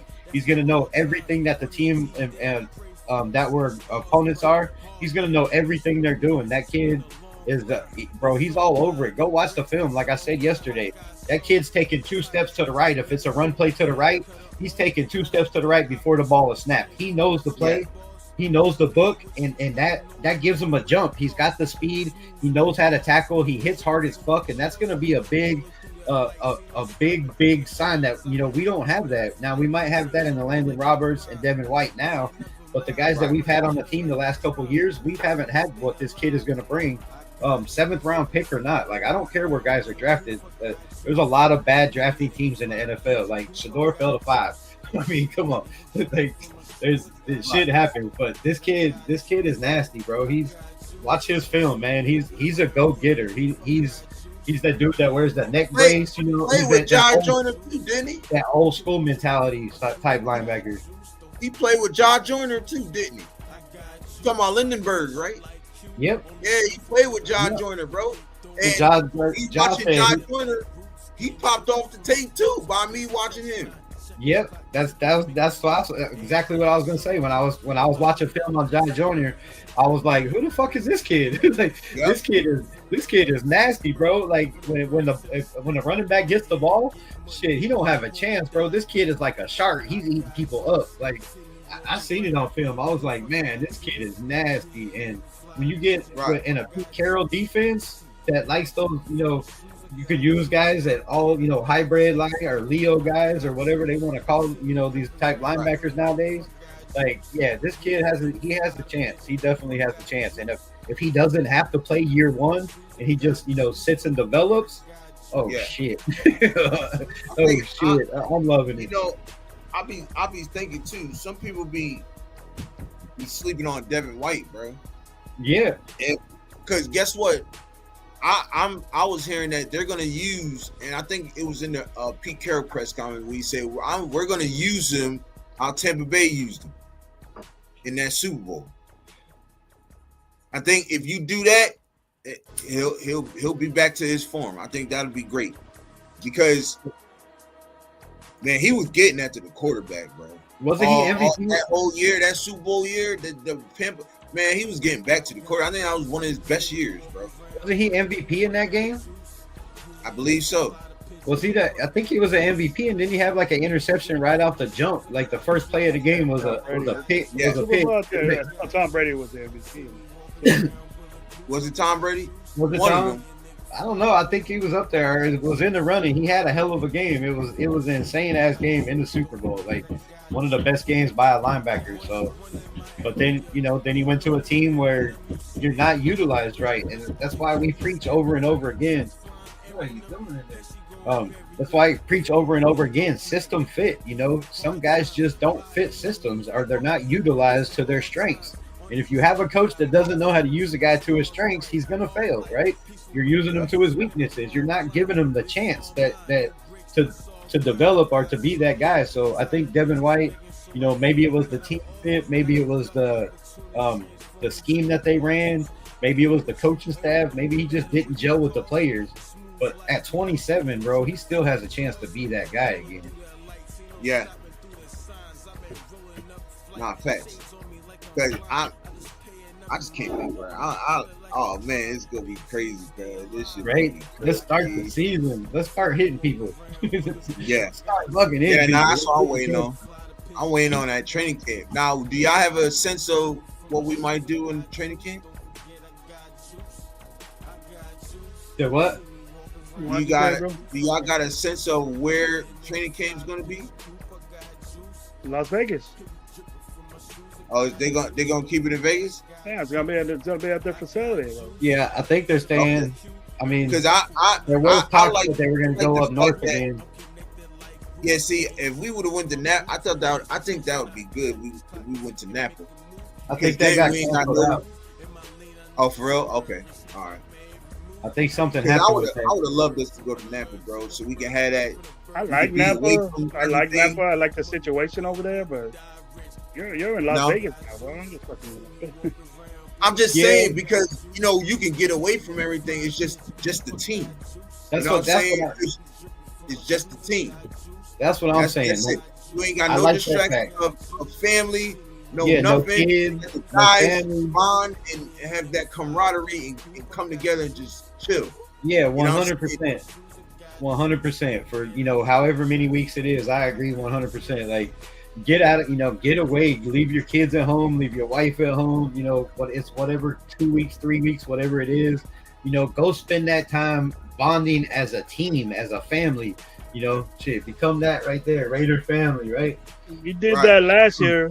I know it was a different coaching staff and all that. We did that last year. We only got 4 wins. So just stay home. I'm not stay home and get this shit right. It was a bad scheme. When you start winning football games, we had 6 starters. We had 6 starters on defense out. You can't put that on going out of town. I think going out of town, getting away. Also, the fact Las Vegas is 120 fucking degrees in the summertime. Whether you're in the building indoor. Whether you're in a building indoor with the AC or not, bro, I lived in Vegas for 25 years. You can have your AC on 60. It don't make a shit. When it's 120 outside, it's hot as hell in the building. And when you're running around, doing drills and smacking people with pads on, you're going to have guys, getting dehydrated, blacking out and shit. You can't take that chance. So I would go up to that moving around, though, Rebel. That moving around when we went to LA or something down south and we went 0-4 in preseason, so I didn't really say. Yeah, but preseason. We went 0-4 in preseason. We looked like shit. preseason games. They didn't play any starters. They didn't we didn't. Last year we played starters. Yeah, that doesn't matter. I was concentrating, looking at the backup roles. They played. They switched the quarterbacks up per quarter, so we didn't know who our starting quarterback was. But everybody else played because that's why AP and Devontae had that little outing. Devontae, I'm not playing in the preseason. Yeah, and he didn't. Be like, playing in the preseason. And he didn't play. He said, "Oh, I got a hamstring." But yeah, they didn't play Max much. They didn't play Christian Wilkins. They didn't play those guys. They got a couple of reps. I understand that, but they weren't out. Our backups, our other guys, our rookies, they didn't play well. This looked bad. But that JJ McCarthy, his only game that he played was 300 deep with 300 yards in the first half of the season. Right. When we played Minnesota, I was like, damn. Yeah, but we knew going into the season our weakest link on the team last year was depth. Our starters were all we had solid guys that could all be Pro Bowlers at pretty much every starting position. Is when they started getting hurt and the guys behind them, are UDFAs. That's a big drop off. A Max Crosby to a guy that Levon Chasen, that was a first round pick that was cut by the Carolina Panthers. I liked him last year. I loved him too, but I'm saying the drop off, it's a big difference between Charles Snowden and a Max Crosby. It's a big difference between Christian Wilkins and a Jonah Lalu. It's a big difference between Jacorian Bennett or DeCam Richardson, who was hurt half the year and didn't even get practice time, our camp time. So the fall off was way too much. This year, I think we have a lot more depth at a lot of closer, more positions. Right there. Yeah. I mean, some positions there's still a pretty big fall off, but when it comes to defensive backs and corner wise and safeties, I think that level is pretty close. So that's a damn good thing in my opinion. Right. No, that's why we got our ass whooped in preseason last year, is because they put in second and third string. Third string was a bunch of guys that never made the roster, never made anybody's roster. I mean, there was a lot of guys that are still that were playing that didn't make anybody's team, that are still free agents, right? Like Will Governor said, I thought that kid was going to make somebody's roster, still out there. So we cut him, didn't we? Yeah. We, he played his ass off in preseason. We cut him, and he's still, out there. Nobody picked him up, which it's just surprising to me. I don't know, but we had a lot of guys like that. Like everybody we let go, nobody picked up. Usually in prior years, when we let somebody go or cut them, somebody snacks on them right away. They're like, oh, they screwed up. Last year, we didn't have that too much. Maybe you guys talked about Tony said something. He said, salute Rebel. He said, maybe you guys talked about it. He said, but thoughts on bringing in a vet wide receiver or CB cornerback. I hope the young guys and vets already here, so we are already set. All right, my bad. I didn't push that. Shout out for the super chat also. Oh yeah, super chat. We gotta bring the super chat. So salute Rebel. Hell yeah. But to what Tony was saying, right? Yeah, we talked about it. I think Gravy was saying maybe a wide receiver or so. Was you saying wide receiver, Gravy? I'm not happy with Trey Tucker. That's right. People are penciling him in to start and all that. I don't want that. I don't want that at all. So, right. I don't see that kid starting. Fast Tuck, I like that. But he doesn't catch the ball well. He doesn't concentrate well. He's been doing it the last couple of years. Same dude. And it's beyond the coaching the guy, because it's been different coaching, different people, and he can't get it right. He has a problem with concentration catching the football. That's a liability when you're that type guy. I expect this rookie to give him a push and probably take it over later on. But another wide receiver that's out there, I would like to get into, but I don't think it's going to happen. I think they're going to go with what they got. And, getting the best kid, an aggressive, strong-handed type guy, I really like. He's going to get in quick. He's going to make a difference. I'm not expecting him to be dominant what he's doing, but he's smart enough and he's willing enough, consistent willingness to catch the football and take it away from people. And he does. He's hard to tackle, bro, and he does something after he gets the football. Right. He's very violent when he gets the ball, and that's what we need. That's what I like. That's contagious in your offense. A guy like that, a guy like Genty, that's hard to bring down and get extra yards for you. That's contagious offensively. People see that shit. Your offensive line sees it, and they get pumped up, bro. And they're gonna block for you harder. Your receivers are gonna block for you. But as far as Tucker's concerned, bro, with the receivers, I think we could get another guy. Elijah Moore's out there. Keenan Allen's out there. Moore. I think Elijah Moore got picked up, bro. Oh, did he? Yeah. He just I was pissed off. He got out of the perfect situation because he was in Cleveland and they ain't worth the shit. So, right. I'm glad he got. Maybe he might blossom. Elijah Moore has a lot to do. You didn't even see the talent Elijah Moore had. I agree with you, bro. Elijah Moore's a good guy if he's still there. If he's not, then fine. But there's a lot of good receivers. I forgot who picked him up. I don't know. Let me see who picked him up real quick. Hold on. I'm gonna look on my phone real quick.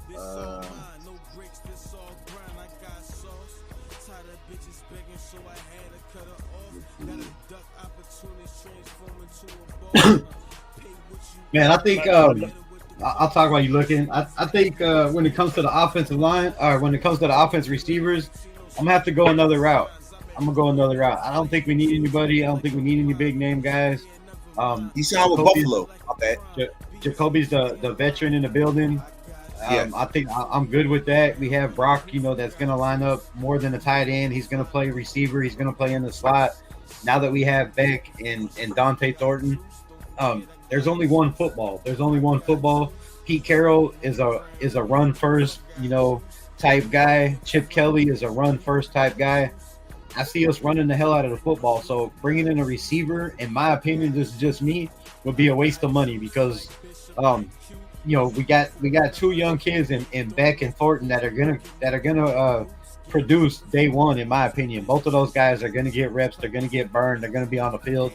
And then if you got Trey Tucker, Jacoby Myers, Brock Bowers, and Ashton Genty, like unless we have 30 minute possession times, every game, or we have the ball 15 minutes more than everybody else. I just don't see us throwing the ball as much. Gino's not going to throw the ball 40 times a game or 30 times a game.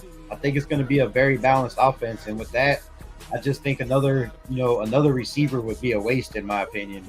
Right. If we have to bring in another lineman, defensive lineman, somebody that's going to get to the quarterback, or somebody that's going to make turnovers, because we have playmakers on the offense now. We have a lot of playmakers, in my opinion. And like I said, just one ball. You don't want to bring in a guy that's a veteran that that's going to turn into a diva, being like, why ain't I getting enough reps? I'm not getting the ball enough. We just don't need a distraction in the locker room. Just run with what you brung, I think, when it comes to receivers. Facts. Nah, you're absolutely right. My bad. My wife had bought me balloons yesterday because I reached 101 subs yesterday. So, hell yeah, congrats. Oh yeah, I appreciate it, y'all. She screamed when she seen it because she watches all my lines. She's probably at work with the phone tucked somewhere watching my live right now. But she was watching my live, and then when somebody said, "Yo, congratulations on 100," and then she checked it, she instantly screamed and then ran straight out the door and got me balloons. So they were just sitting there, but they all over the place. So I was like, okay, guys.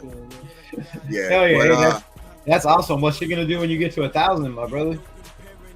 She gonna buy 1,000. She gonna buy the balloons that say 1,000 on them. No, I love my wife. You know what I'm saying? Like we've been married for 15 years, right? So, and she always supports me, bro. Like with anything it could be whatever, bro. She'll put that full blown support. You know what I'm saying?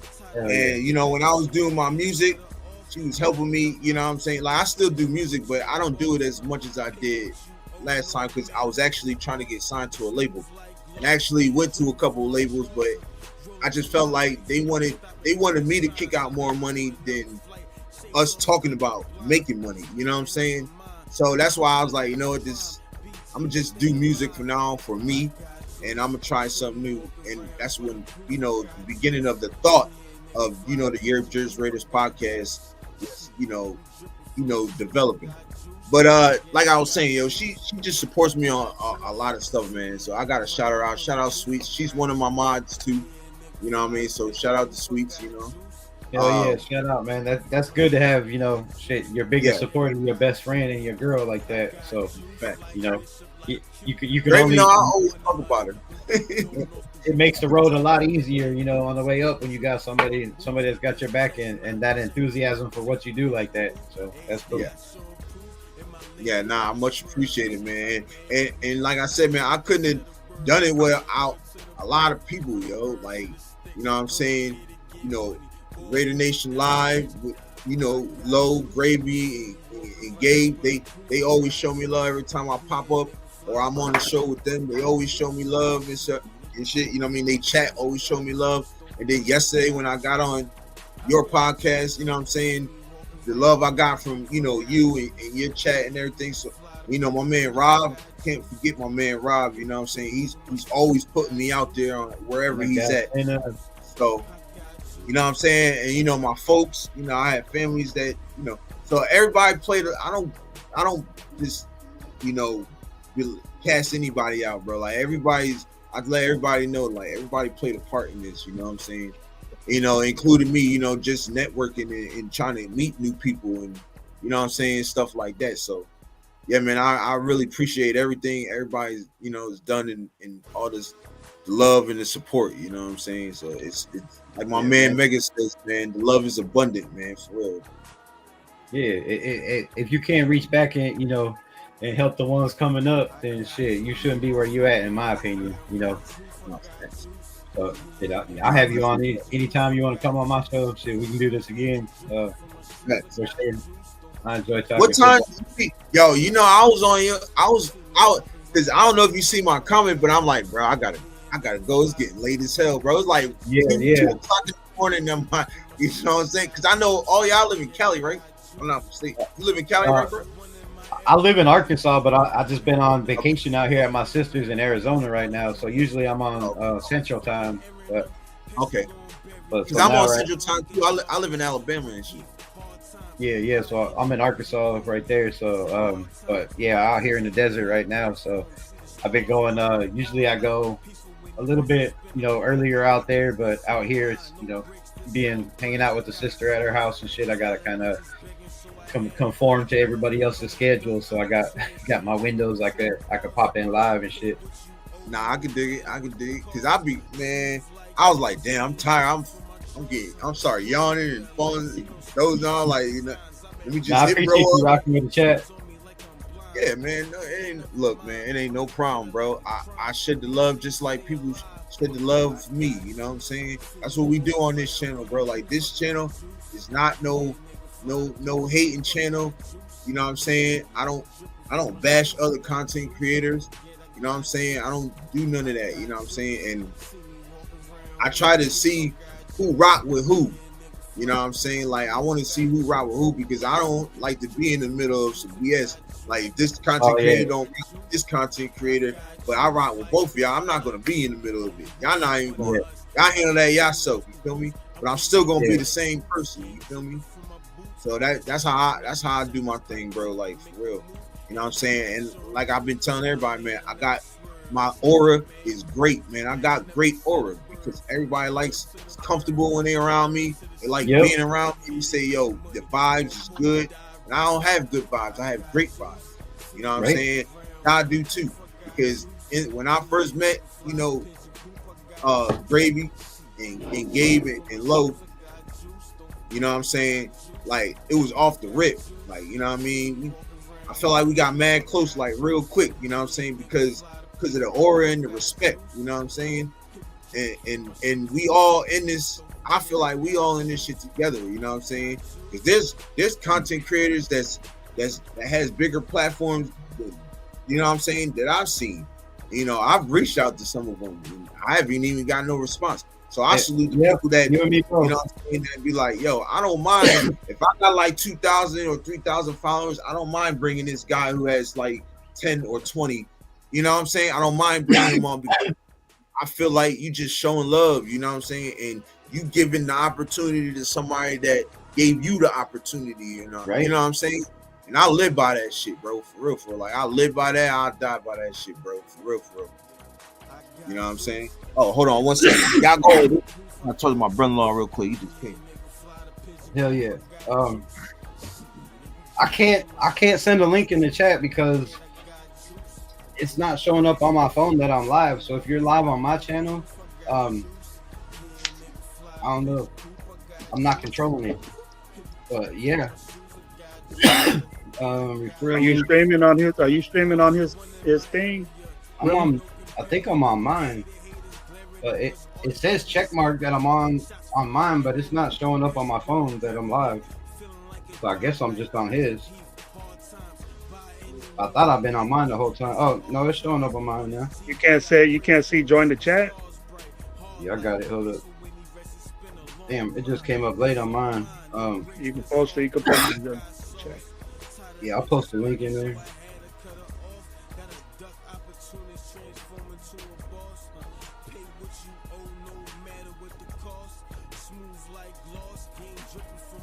If I post it, it'll be all of ours. It'll be all of Neat Games and Load. Oh, I got you. They know when to watch, where to watch. I hope so.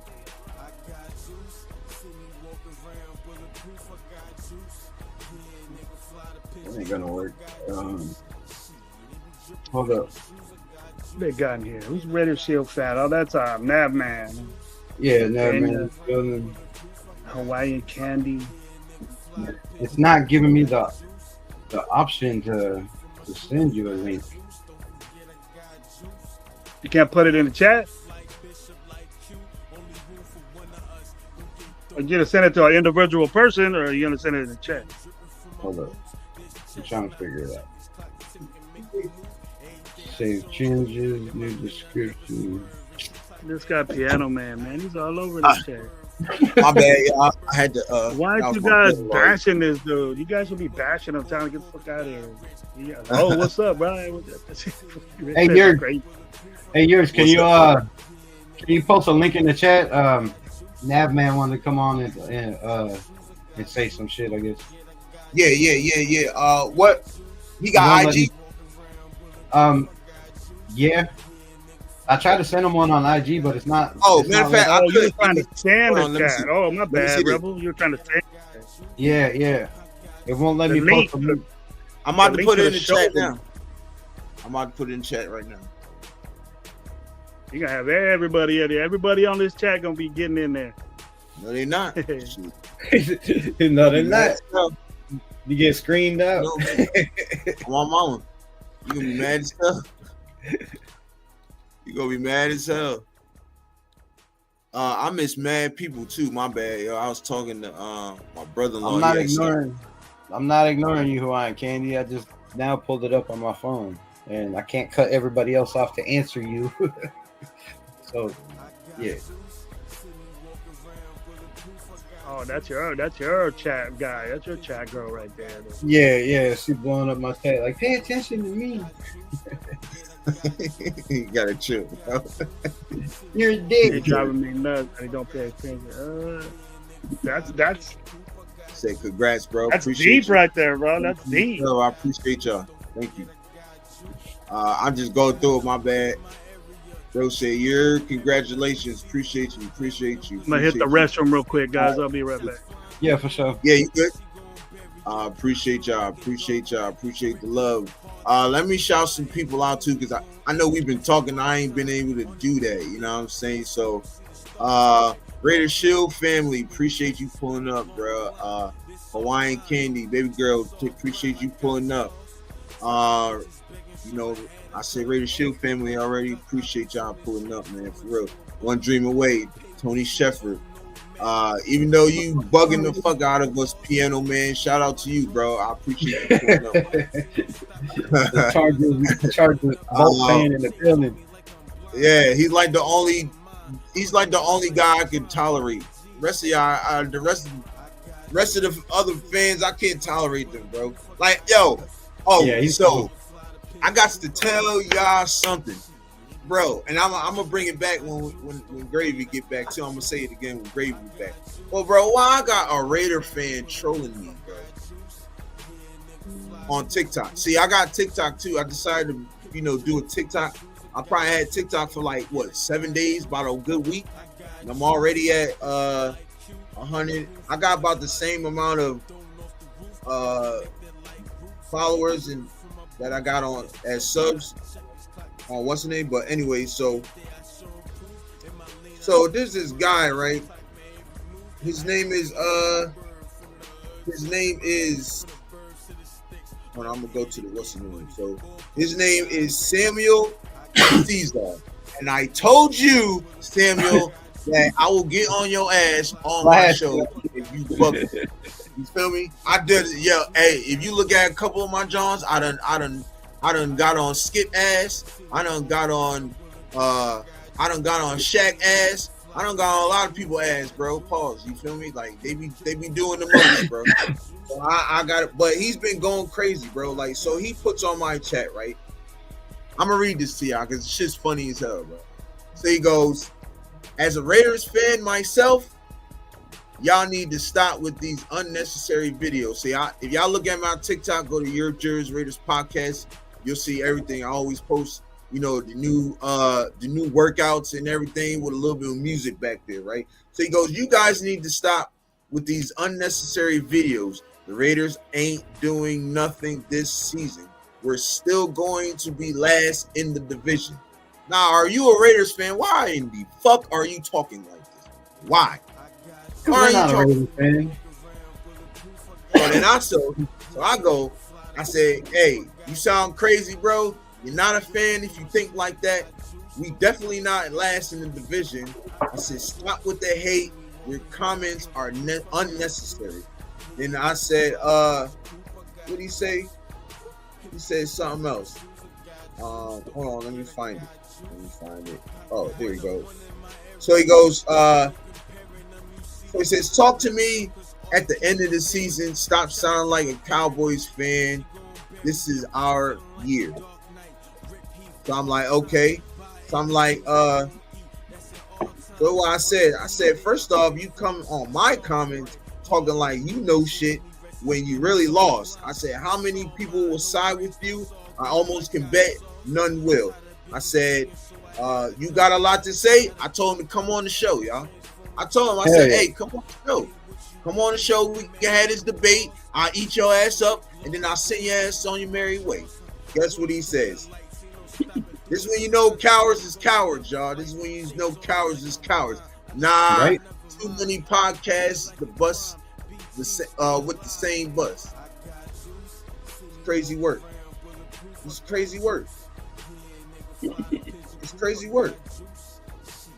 It's crazy work. And I'm like, dog, you a Raiders fan, dog. Let's talk about it. Come on, let's talk about it. Let's have that conversation, bro. That's what I like to do with cats like him. Dudes like him, let's go have this conversation so we can figure out why you feel this way, and then we can change that whole change that attitude around. Can I tell you why he feels this way? What's up? Go ahead. I'll tell you why a lot of Raider fans feel this way. Because, if you're a fan like me for the last 50 years, it's rough, bro. It's hard to be optimistic when every year you think it's our year and every year it gets worse. You know what I mean? So you have these dudes, like a lot of these content creators, that every year are like, okay, this is our year, and they've done it so many times that they're just like, all right, fuck it, I'm done with this shit. I'm gonna go the other way and say we're gonna be the worst, and hopefully that'll make us the best team in the NFL. because Right. if I think we're gonna be bad, we're gonna be good. Some people believe in this shit, like really do. Um, Thrive on that. Okay, like if I don't wear this jersey, if I wear that jersey, the Raiders are gonna win type shit. Like some people are wild with that shit. But then on the other hand, when you look at our division, all three of them made the playoffs. All three of them got better in the draft. All three of them got better in the division. Right. And there is that scenario where, damn, if Gino doesn't clean up those 15 turnovers, if we don't have 100-yard plus rushing game every game this year, whether it's one back or three backs, if we don't have shit like that, if we don't have a top 10 or 15 defense, there is that scenario where we could be last in a division again. and it's a hard pill to swallow because nobody wants to think like that. But damn, nobody thought we were going to be so bad last year to go 4-13. And I stand on my shit. My record last year prediction was 13-4. I gave my reasons, but I also said if our defense is healthy, that was the main component. Like, if we weren't healthy, I didn't know what the fucking record was going to be. I didn't even try to guess. But if we were healthy, I thought we could have, been in there. You've seen the games that we lost because of 3 turnovers, because of 2 turnovers. So yeah, I think a lot of the nation feels that way. Is we lost for so long that they're just like, fuck it. They just kind of give up and think, oh, nothing's going to happen, and hope that maybe if we do, win the division or make the playoffs, that then they'll be more excited, I guess. I don't know. That's how I see it, because I don't know how you could be a Raider fan and constantly be negative. Like, I try to be positive, but not, have my Raider blinders on constantly. Right. Because, like I said, there is scenarios like last year that we didn't think were going to happen. Nobody thought Gardner Minshew was going to be the worst quarterback in the NFL. Like, we knew we didn't think he was going to take us to the playoffs or a Super Bowl. Right. We didn't think, some of us didn't think he should have been the starter at all, but we didn't really. Nobody's seen the fact that we were going to be as bad as we were. So yeah, I think that's why a lot of people just don't want to say, oh, we're going to be decent, because every year, they've said that we've been ass. Right. Nah, I can dig it. Well, hold on. So hold on. I'm gonna just read this what Kenny said real quick. She said he needs to turn off music. Believe me, I get flagged. So, I just want to make this known. This is a friend of mine's song. So this is my brother's song. Like, he gives me music and I put it on there. So I can't get monetized for something that don't belong to nobody but him. Yeah, I just want to put that out there real quick. So Rose said, "Turn off the music, brother." Not like, yeah, it's my homeboy song. Like, it's copyright. He has it good. I got the rights to this song and everything, so I'm good. Yeah. So we're good. I appreciate you, Kenny, though, to the utmost. I definitely appreciate you, because I have been copywriting before. Like, my brother just had my other brother had another song on there, and just because it wasn't on Apple Music, they copyrighted it for me. So. But he's getting that straightened out for me right now. So, you know what I mean. So I think she's saying for my channel, because I'm live on my channel also. Yeah, you'll get copyrighted too, Robin. Yeah, so she's saying I'm gonna get copyright for the song. I don't want that to happen then. Okay, my bad. Yeah, I misread and misunderstood. Just turn it off. So just turn I got you. I'm gonna turn it off. So, but I mean, as long as you're good, I can appeal it and just be like, "Yo, it's this dude's song" or whatever. But does he have a? If it doesn't have a number, then they won't. Yeah, he don't got no. Did he make it himself? Did he make the beat? Is it sampled or anything like that? Is the beat sampled from anybody?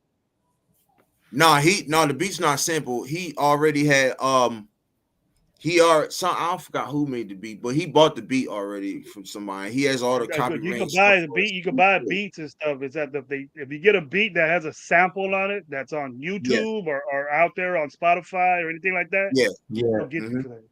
So sometimes, unless like with us, Low makes beats. So yeah, I know we use his beats. We use his beats. I messed up buying beats, and Robert Penna said he's been backstage for an hour. But they were copywriting.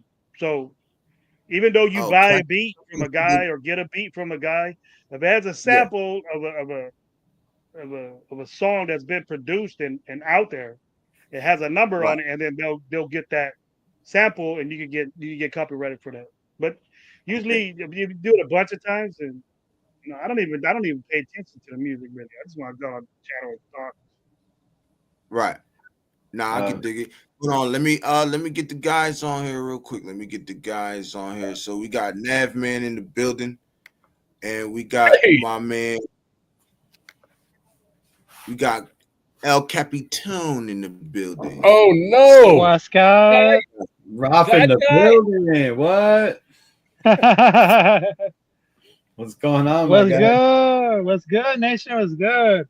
Nav Hey, man. man, I just want to say appreciate y'all pulling up on your boy. You feel me? Like I said, man, Yeah. this means I'm a fish in the big. I'm a small fish in the big pond. You hear me? So I'm feeling good about this. I'm with the big Hey, fishes, real quick. You know what I mean? hey, Hey, congrats on that. it don't matter how big of a fish or small fish you are, as long as you're swimming, right? On my mama, say that again, brother. Say that again. Say that Right. again.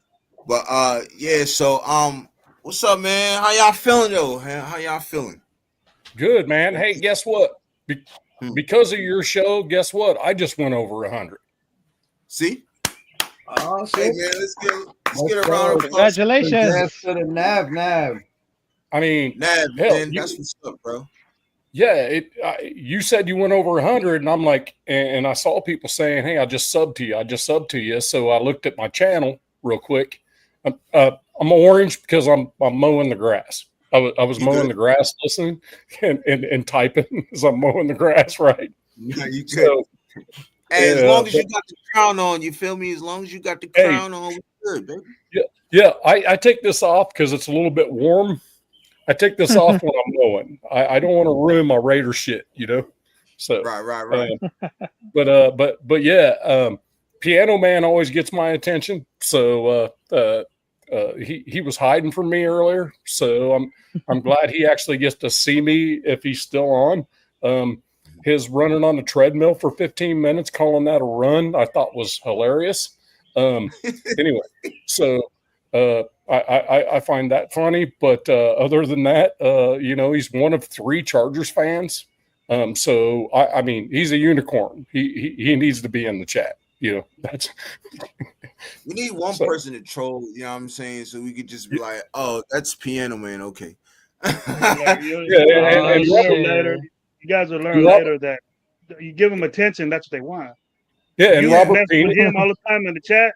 That's yeah, what he wants to do. So you it, just leave him alone. Just Yeah, and leave him. yeah. Get out of there. Robert Pena will just absolutely wear his ass out in the chat Let too. them do that. And then you got all you So have is I find if it you're a Raider hilarious. fan and all you get is a Charger fan talking in your chat. That I don't think that's Yeah, good for you. yep, Yeah, man. yep. Hey, Pay man, y'all attention. make sure y'all hit that like button. Subscribe to everybody's channel, man. Yeah. Subscribe to all our channel, man. We in the building. It's the Unfiltered Raiders podcast. This is a glorious day. I ain't gonna lie, because I've dreamed of this shit for the longest. Like since I've been watching people get on other people's show, I've been dreaming of this, like for real. So this is Oh I'm hell super. yeah. This is Yeah. much Nice. love, bro. Hell yeah. For real. Hell Word yeah. Yeah. up. Hey, Word good to up. meet you, man. Ruffler, where you at, Ruffler? Where you at, dude? Are you in a swimming pool or something? Like, what are you doing? Where you at? El I don't Capitan. see you. Yeah, I'm just chilling. I'm just chilling at the pool because it's about to get open in the week right now because they're cleaning it out, the pool, because right now it is the perfect time for mid-spring and almost there for summer. But I just wanted to hop on right now because I just wanted to show the support because this is Raider Nation, motherfuckers. It ain't Hell yeah. Chargers, it ain't Chiefs, it ain't Broncos. This is Raider Nation, bitch. And right now Mm-hmm. we're keeping 100. Get him, Yes, sir. Raph. Definitely keeping it 100. Raph, man. Hey, my man El Capitan Raph has spoken. You heard me? My man Facts. has spoken. You know what I'm saying? Yes, But sir. All I asked where he so was at. I didn't how know. y'all feeling? What'd you say, bro? All I asked where What'd he you was say, at. Gary? Nothing. But how y'all feel like about what we've been talking about? Like, let me get y'all opinions on what we've been talking about. First, before y'all answer, this is about to be in 10 minutes. It'll be my first 3-hour show. So salute to y'all That's for that freaking too. awesome, man. Yeah, Hell that's yeah. really awesome. I've Word had up. to be doing 3-hour shows to get the 100 I got. So I'm just saying. It's rough. Hey, that so man never even invited me to his channel. what's that? Oh man, I've never been invited to your channel. What's up? Bro, you don't follow me on IG, bro. I don't even I've been know trying. that man had a channel. You didn't know? Yeah, God he Hey, that just man started don't want me on there. He so- don't want me on there. He don't want Gravy on the show. So he's you a go hell by, on Gravy show. Hey, I ain't gonna lie, I've been begging Gravy to get up, like bro. But I do. I was like, you know what? I'm gonna wait until bro's ready to get a hop on. You know what I'm saying? So when he ready to hop on, and then this morning, I ain't gonna lie, I was just sitting on the couch. I was in the recliner watching TV. Just had my phone sitting there. I was almost getting ready to doze off a little bit. You feel me? I get a text message. I said, "Oh, it's my man Gravy. What's up?" He said, "Hey man, I'm ready to talk football. If you ready to have me on the show?" I said, "Well, hold on, I'm sending motherfucking now." I missed that, man. I was on it yesterday with Gabe. Hey, Les, I was on it yesterday with Gabe, and I started hurting a little bit. So I was like, all right, you know. Usually we keep it around 2 hours. It starts getting late, bro. I was like, well, and it's crazy for me because I'm on the East Coast, man. I'm in the foothills of the Smokies in Eastern Tennessee, man. So, you in Tennessee? I'm in Alabama, baby. I'm sorry. Shit!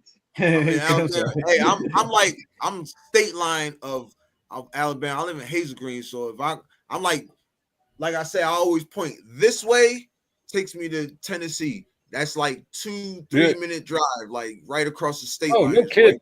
Right Okay, yeah. so you're in Tennessee. You're not in Alabama. No, I am in Alabama, but I'm state line of Alabama. No, I'm just saying. Okay. Man, you got Rebels and Arkansas. And that man's in Tennessee. Ruff was in South Carolina or something like that. And you and I'm only doing for Cali. Raider nationwide, bro. Raiders nationwide. Yeah, everywhere, bro. Raph looked like he's freaking. So turn the phone around. I'm pretty sure there's a pool on the opposite side. I bet you he's over there with a bunch of snow around him and shit. He's just chilling out. All right. Background. He's just trying to get all face over this. Oh man, that's funny. He looks clean though, man. Dude's all freaking trimmed up. I gotta get busy on this right here, man. Looking like a go-getter now, man. He had no hair, man. I know Rafa for a while, bro. I know for a while. Yeah, but check this out right now, because right now I got low battery, but I got like a few minutes to talk about it. Because after the draft, I mean, thank God we just got the best running back ever in the college football. Because what we need about it is keep the tradition of Al Davis. Speed, great guys, and of course, a lot of confidence, discipline, and of course, a lot of putting the violence in the football, because we are getting back. Because that's what we need to talk about it. Because after we just made at the draft, I mean, John Spatek has been cooking very good. And I'm not going to lie for this. I'm not going to lie, because they're just bringing like at the highest level everything in the draft. Because not only we just got running back, but also we got quarterback, wide receiver. We just got the monster defense. Chonka Hemingway from South Carolina. I mean, that dude was really huge. I mean, he knows about like the defense, the blocks. I mean, we just got it all. And to be honest, right now, this is gonna be so much incredible. So I just wanted to tell enough of all the excuses right now, because we gotta work too hard. Pause, because this is like the era of discipline. This is like an important thing to say, wake up and choose violence, because this is Raider Nation. Yes. Wake up and choose violence. Preach, Raph. Preach. Nah, facts. Yeah. I think. I'll be right back. Wife's calling me. I'll be right back. Okay. I Okay. think running. I'm thinking like we got it. Like we was talking about earlier. This season we got to hit that ground running. Like we can't fuck around, bro. Like we can't bullshit. We can't. No. We got to have the first team we play. We got to make them motherfuckers feel it. Yes, You know what I'm sir. saying? They got to feel it. They got to be like, damn, like this is a new regime. This is a new coaching staff. These are new guys. You know what I'm saying? So I'm thinking like I agree with Cat, man. I agree with him. Like Yeah, we need exactly. ground running like real quick. You know what I'm saying? But we had that last year. Remember, Kelsey came on his podcast after we, put the smacking on KC and was like, "Man, this team ain't playing around, bro. Like, it's a Right. whole new different team. They got a whole new mindset in the building, and that was last year. So, now it's even stronger. I think you have a coach that has experience, that knows how to get the best out of his players. He's done it. It's proven. You got the same thing, with your offensive coordinator and Chip Kelly. The man, we seen what he did in the NFL as a head coach and an offensive coordinator. Now he's just got to focus on the offense and, preparing for defenses. And that's going to be even more dangerous. I think, teams just aren't prepared for Chip Kelly just being able to focus on creating offense. Like it's Right. going to be scary for the NFL. Yeah, Because exactly. they thinking, they had Lou Gessie last year. Oh, You see how that turned out. So you think, and I think people sleeping on Chip Kelly because every time I hear Chip Kelly, they go to, well, you see how he did with the Eagles. Yeah, motherfucker, Yeah. but you didn't see what he did to the last couple of colleges he was coaching. Yeah. You see what he just did with Ohio State. Like, And come he was on, head bro. coach Like, at the Eagles. just He take had something that was bad fucking 10 years ago and then make it think like, oh, this is what's going to happen now. Hell no. No. Yeah, I he's just- yeah, he's been good his whole you- career. He's been Did good you his see- whole career, and then last year you seen when he just got the focus on offense. Not only did Ohio State win the championship, but they had 2,000-yard receivers and 2,000-yard running backs. Yes, exactly. I mean that's And- crazy. And here's the thing. And if you think about it in a certain perspective, Chip Kelly being a head coach in the NFL, that's not for everyone, right? So, Right. I mean, Yep. perfecting their craft and staying. I mean, some offensive coordinators make more than head coaches do. Yep. So the thing about it, you think about it, Nick Saban, one of the winningest all-time freaking college head coaches ever, came to the NFL and failed as a head coach. Yeah, Flat exactly. out failed. Yep. Yeah, Yeah, he was shitty with what did he play for? Who he coached? Miami. The Dolphins, right? Yeah, he was trash. That was horrible. But I don't even feel bad for him because fucking what's the Urban Meyer did way worse than fucking he. I think. Oh God, yeah. Urban Yeah. Meyer too. no. Urban Meyer was his own. He was his own locker room cancer. He was a head coach that brought the cancer to the locker room, and you can't have that, So and that's my thing. But I have a question for Gravy though. How freaking stoked are you that we got Genty, bro? When they said his name, I almost had to go to the hospital. Jerry, you remember you was on there with us, weren't you? Yeah. Yeah. I think I had got on like a little bit after that happened. I got on after that happened. But yeah, okay. you was saying it because they were mocking you on how it went. They said, "Yo, you jumped up and you went crazy, bro." They was like, I guarantee it. Oh, I just got out of a surgery. Like 4 days before that. Yep. And they cut me, and then I was. I wasn't supposed to be doing that, but I got so happy I jumped up and yelled, and then I almost had to go back to the hospital because they thought I wow. pulled my stitches out pull from out the the blood inside. pressure cuff and check everything, freaking check all the vitals. It went away. After a couple of Oxycontins handled that real quick, but I was sore. But I bet you. Yeah, I was really guarantee happy. Man, I was. I was pushing for Jetty the whole time. You heard me. Absolutely. Yeah. Yeah, I mean, you're a running backs what he's coach. gonna do. I think You're I think running the back coach, expectations so of you I think know,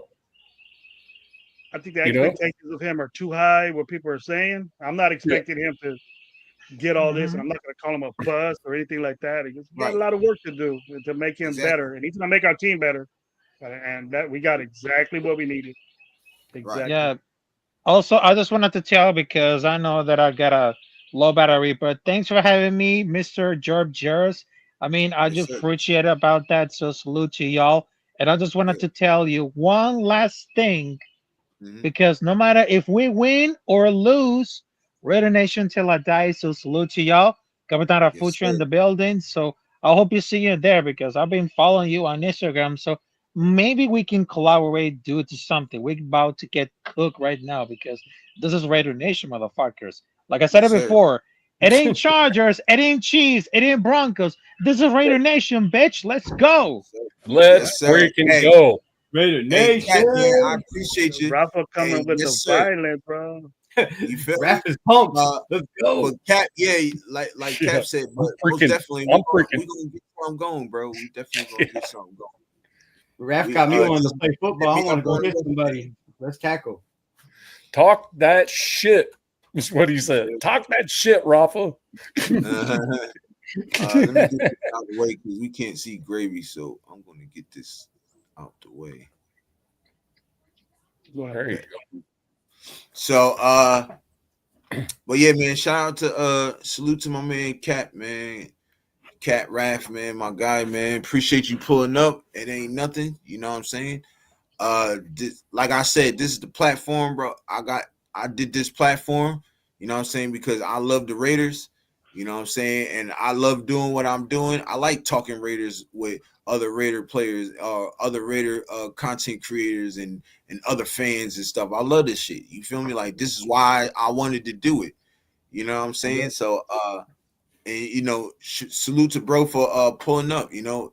And like I said, y'all want to do shows, man, y'all more than welcome to you just hit me up, say the word, you know what I'm saying? We can rock out, bro, like for real. Like I don't mind. I'm not one of them players like, oh, I'm too busy or I got this look, if I got the free time, bro, send the link. You know what I'm saying? Yeah. If y'all want to hop up, I'm good. Yo, I'll send the link. Y'all just gotta let me know.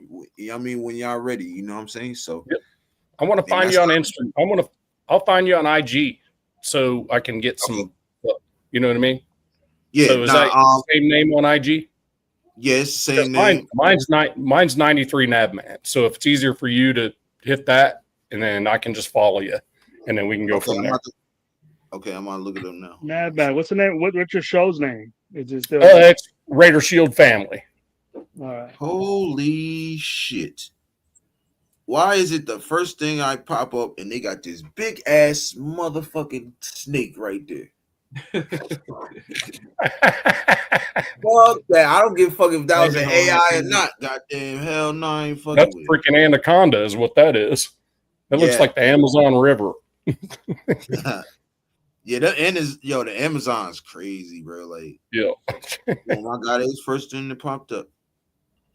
So Piano Man's here. I want to Just follow explain you. something. If I may, I want to explain something with Piano Man. Yeah, we talk a lot of shit, but the dude actually has some pretty good takes.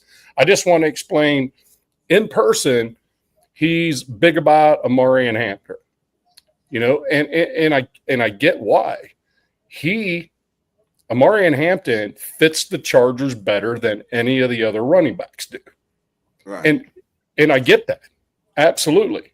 However, I'm still going to talk mad shit to him, and I'm going to find him everywhere he is and talk mad shit to him. It is going to happen because he's one of 3 total Charger fans in the entire world. So you got to take care of the unicorn. You know? That ain't nothing. I got a Raiders fan that's fucking trying to troll me on TikTok for some reason. Saying I was just talking about it, wasn't I? I was just talking about this shit, bro. He was talking. I had to put him in his place. I told him, I said, "Yo, bro, you come on the show. We can have that debate, and I can almost guarantee you, my chat is not going to agree with anything the fuck you saying. They were not. They are not going to agree with anything you're saying." Yep. So and then you know he doubled down and double backed on it. Well, you know. Yeah. The thing about it is though, it's not. There's a lot of places you go where everybody's talking about, I'll come to your house and kick your ass and type stuff. That's dumb, and that is out of hand.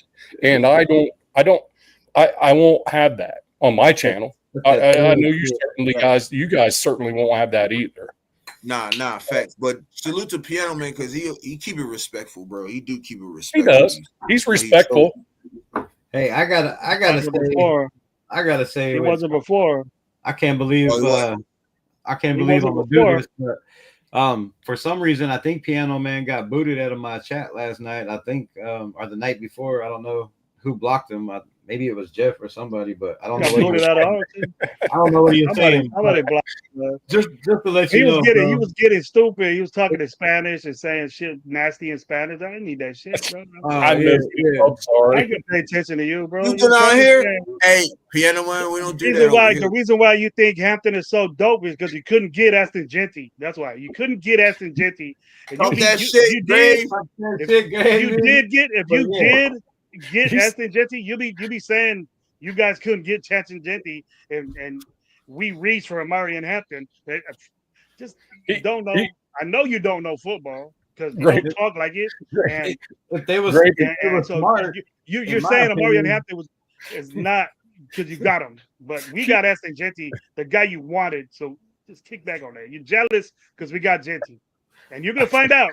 You're gonna find out real Harmonica quick. Man. Who's the best fucking running back in that draft? You're gonna find out real quick, bro. Harmonica Man. Because Amari and Hampton ain't gonna play for you, and Genty's gonna run up that ass. I'll tell you that. And you know what? I'm gonna be there when he does. I would rather have at your stadium. You're gonna watch Aston Genty get 120 fucking yards to get your ass. I hope he does. If Genty wasn't available and we were going full out running back, I think it would have either been Juckins or Henderson to fit what we. I don't. No, it was a big difference. Piano Man don't know though. No. I'm just saying for what we were doing. Easily the best all around back in this draft. If you're talking blocking, catching, running, vision. Travion Henderson was the best all-around back in this draft. There's no doubt about it. And whoever got that kid is a steal. Like, well, I'm just saying he can block better. He can catch. Where the fuck he go to? Hold on, let me see. Travion Henderson. Hey Siri, where did Travion Henderson get drafted to? Wasn't it Chicago or something? I'm not. Okay, Siri's stupid. I'm gonna type it in.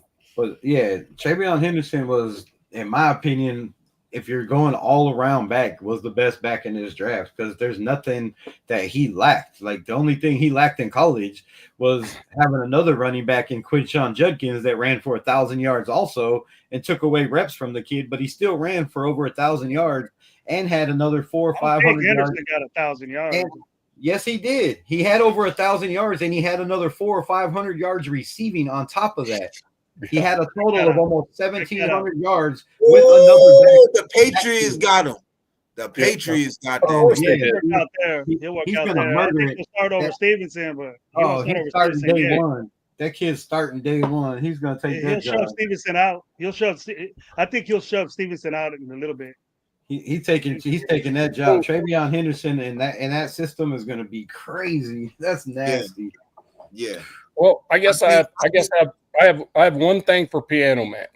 There's one comment you made right there that doesn't belong. Which one? And I'm not going to say what it is because I don't belong saying it. I'm just telling you, this is not my channel, so you can do whatever you do, but that's not going to work for me. What? I'm just saying. Let me see what you're talking about. I wonder if I can click it. I can't. Which one? What did he say, bro? It's on up of his 50 things that he's sent out there. That's one thing that's not going to be tolerated anywhere I'm at. Let me tell you now, man, because you're doing what you're doing right now, there's a reason why he's doing that, bro. I see that. That's the reason why he keeps doing that, because you're responding. That's One Dream Away podcast, not Piano Man. He ain't gonna get nothing. He ain't gonna jack off on him. You're making him. He's got you. Rob, he's got you already. Rob, we're gonna have to handle that, Rob, for real. I see what he put up there. I seen what he put up there. Well, if he one of your moderators or you get rid of him. No. It has nothing to do with football gravy. Yeah, I know. I know he's not on our show, but I Bro don't know who just your said it. moderator Bro thought they just should have said it. realized that.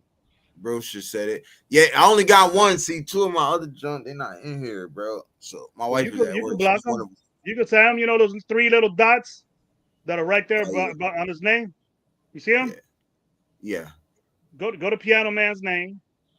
Yeah, I That's got if it. you want to block him or not. You can time him out or block him. I don't know. But he's Was getting it way more attention than he should. Yeah, was the And piano that's man that ridiculous. said it though? I'm not Yeah, trying to he cause said it. trouble. I'm just saying He that said kind of it. shit. I seen it, but yeah, we don't do that over here. Yeah, you can block him if you want, but if you don't pay attention to him, he's just gonna sit there and talk shit. I don't watch it. It's I'd, one I'd, I'd, one I'd time him Dream out. Away They ain't podcast. gonna do Is the nothing only to one me. I think say that shit. Yeah, I had to get him up out of here. My bad, guys. Yeah, You got rid of the whole chat. cause we don't play. Yeah. Yeah, I don't know how I You did. got- Just said Ben. Oh shit. Hold up. You just gotta go to private and then back to comments, Gravy, and then it'll open right back up. Are you sure that was him that said it though? Because I was looking at. I read it, bro. I read it. It's the One Nation podcast. I mean, unless it was deleted and I missed it, but from what I seen, it was the other. I know what he said. I'm gonna say it because I'm gonna say it. He said we need to start drafting niggas. That's what he said. We don't do that. Oh, I didn't see that. Over here, cuz. Yeah, I'm not a fan of that shit. Nah, you need to get this motherfucker out the. Yeah, that's good. So now you know what type guy he is, and then don't give him any attention. Yeah, and the thing is, I was giving him the benefit of the doubt just because he's a Charger fan. And I said there's a difference between real talk and talking shit. And we're just talking shit. He was doing good until he put that shit. I ain't gonna lie. Yeah. That right there to me was the deal breaker. You know, that's probably why he got booted from. You'll get a lot of us. Yeah, used to Denver ones, the Kansas City ones. They ain't got no channels to watch themselves, so they go to our channels because there's a bunch. Yeah, Megan, we got him up out of here, bro. We got him up out of here. Don't worry about that. So if he wants comments. You know what type of guy he is. Hey, to the chat, man, apologize about that, man. We don't do that shit over here. No, I don't think, brother. I don't think anybody here freaking even really kind of saw it. It just popped like right in my face. I'm like, yeah, that's seen it. Nah, he seen it. That's why he put this. Yep. He seen it. That's my cousin. Like, that's fam. Okay. So yeah, he seen it. Yeah, that's why I got, because once he put something else and then he put that, and that's when I, you know what I'm saying. So yeah, Robert's always on the freaking. He's always on it. So Robert Pena is always on it. So yeah. I don't know if my mods work on your channel or not. So I don't. If it wasn't in mine, I don't know if they can delete it or not. I know. Is Rob one of your mods too? Because we share. I know we share. Yeah, but I think he dipped a minute ago. He said he had to go. His wife was calling him or something. Nah, he said he here. Oh, he's back. Yeah, he here. I can't see none of the chat right now. Right. Go to. Are you on? You're at StreamYard right now on the studio. Go to private and then back to comments, and it'll open back up for you, Reb. Yeah, I got it back. Appreciate it. Okay. Bro, send it back. And is that Hawaiian? Because that Hawaiian candy. What that. She was. I think she was a moderator. I think she's a mod. She's a mod on my channel, but I don't know if so it goes over. It's if you're streaming it, your moderators will be on there too. Oh, okay. Yeah, I didn't know. I bet. Hey, look, I'm a mod on her name. I'm a mod on yours, Reb. Yeah. Want me to just go over and end that deal too, or what? Yeah, so you should be able to boot them for that too. Okay. All right. I'm a mod on your channel. Oh, you're a mod on my channel too? Bet. Because I just subbed to you today. Yeah, so you gotta make you gotta make them. If you want them to be a mod, you gotta make them. Oh, Gravy, that's what I wanted to ask you about. How do I do it on here? Because I don't know how to do it on here. You have to do it on YouTube. You have to be on YouTube. Go into YouTube, look at your video, look at the chat. Oh, it didn't do it like that. Okay. Yeah. Okay. Like one Dream Away podcast. Say like you want to make him a mod, right? So yeah.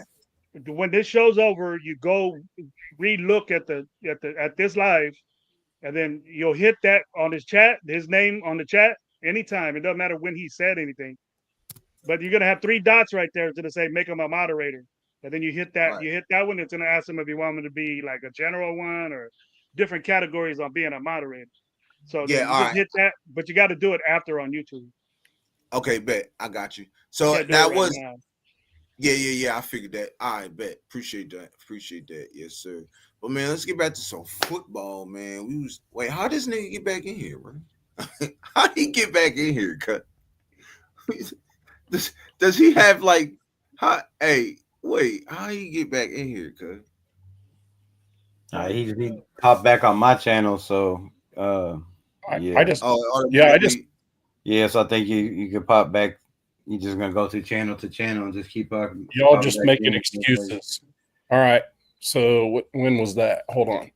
Tell your girl to block him on your channel, and then he won't be able to get on any.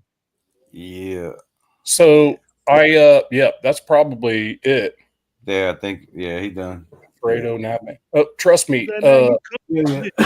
if you just throw legit takes out there, bro, you over here getting y'all whack and stuff. Ain't What's nobody that? do that shit, bro. That's why you mess up. You messing up, bro. You're making your team look bad. You're making yourself look like a dumbass. And that's Yep. like it figures. It figures you're a Charger fan because you do dumbass shit. Ain't did shit. Ain't never gonna do shit. So you ain't doing nothing. You're just getting a lot of attention. That's it. So get off. Right. Yeah, Let me go to mine. See if he's on there. racist or not, man, you can't be typing that shit in the chat because Exactly. I mean, even if that's how you talk, you can't be typing that shit in the chat because you're gonna get everybody fucking in trouble. Like Exactly, bro. And somebody's, I'm new, somebody's and gonna I be report, hey, look, somebody's nigga, gonna I go, report that I look shit, for you. and I you're fuck gonna get my shit. everybody fucking canceled.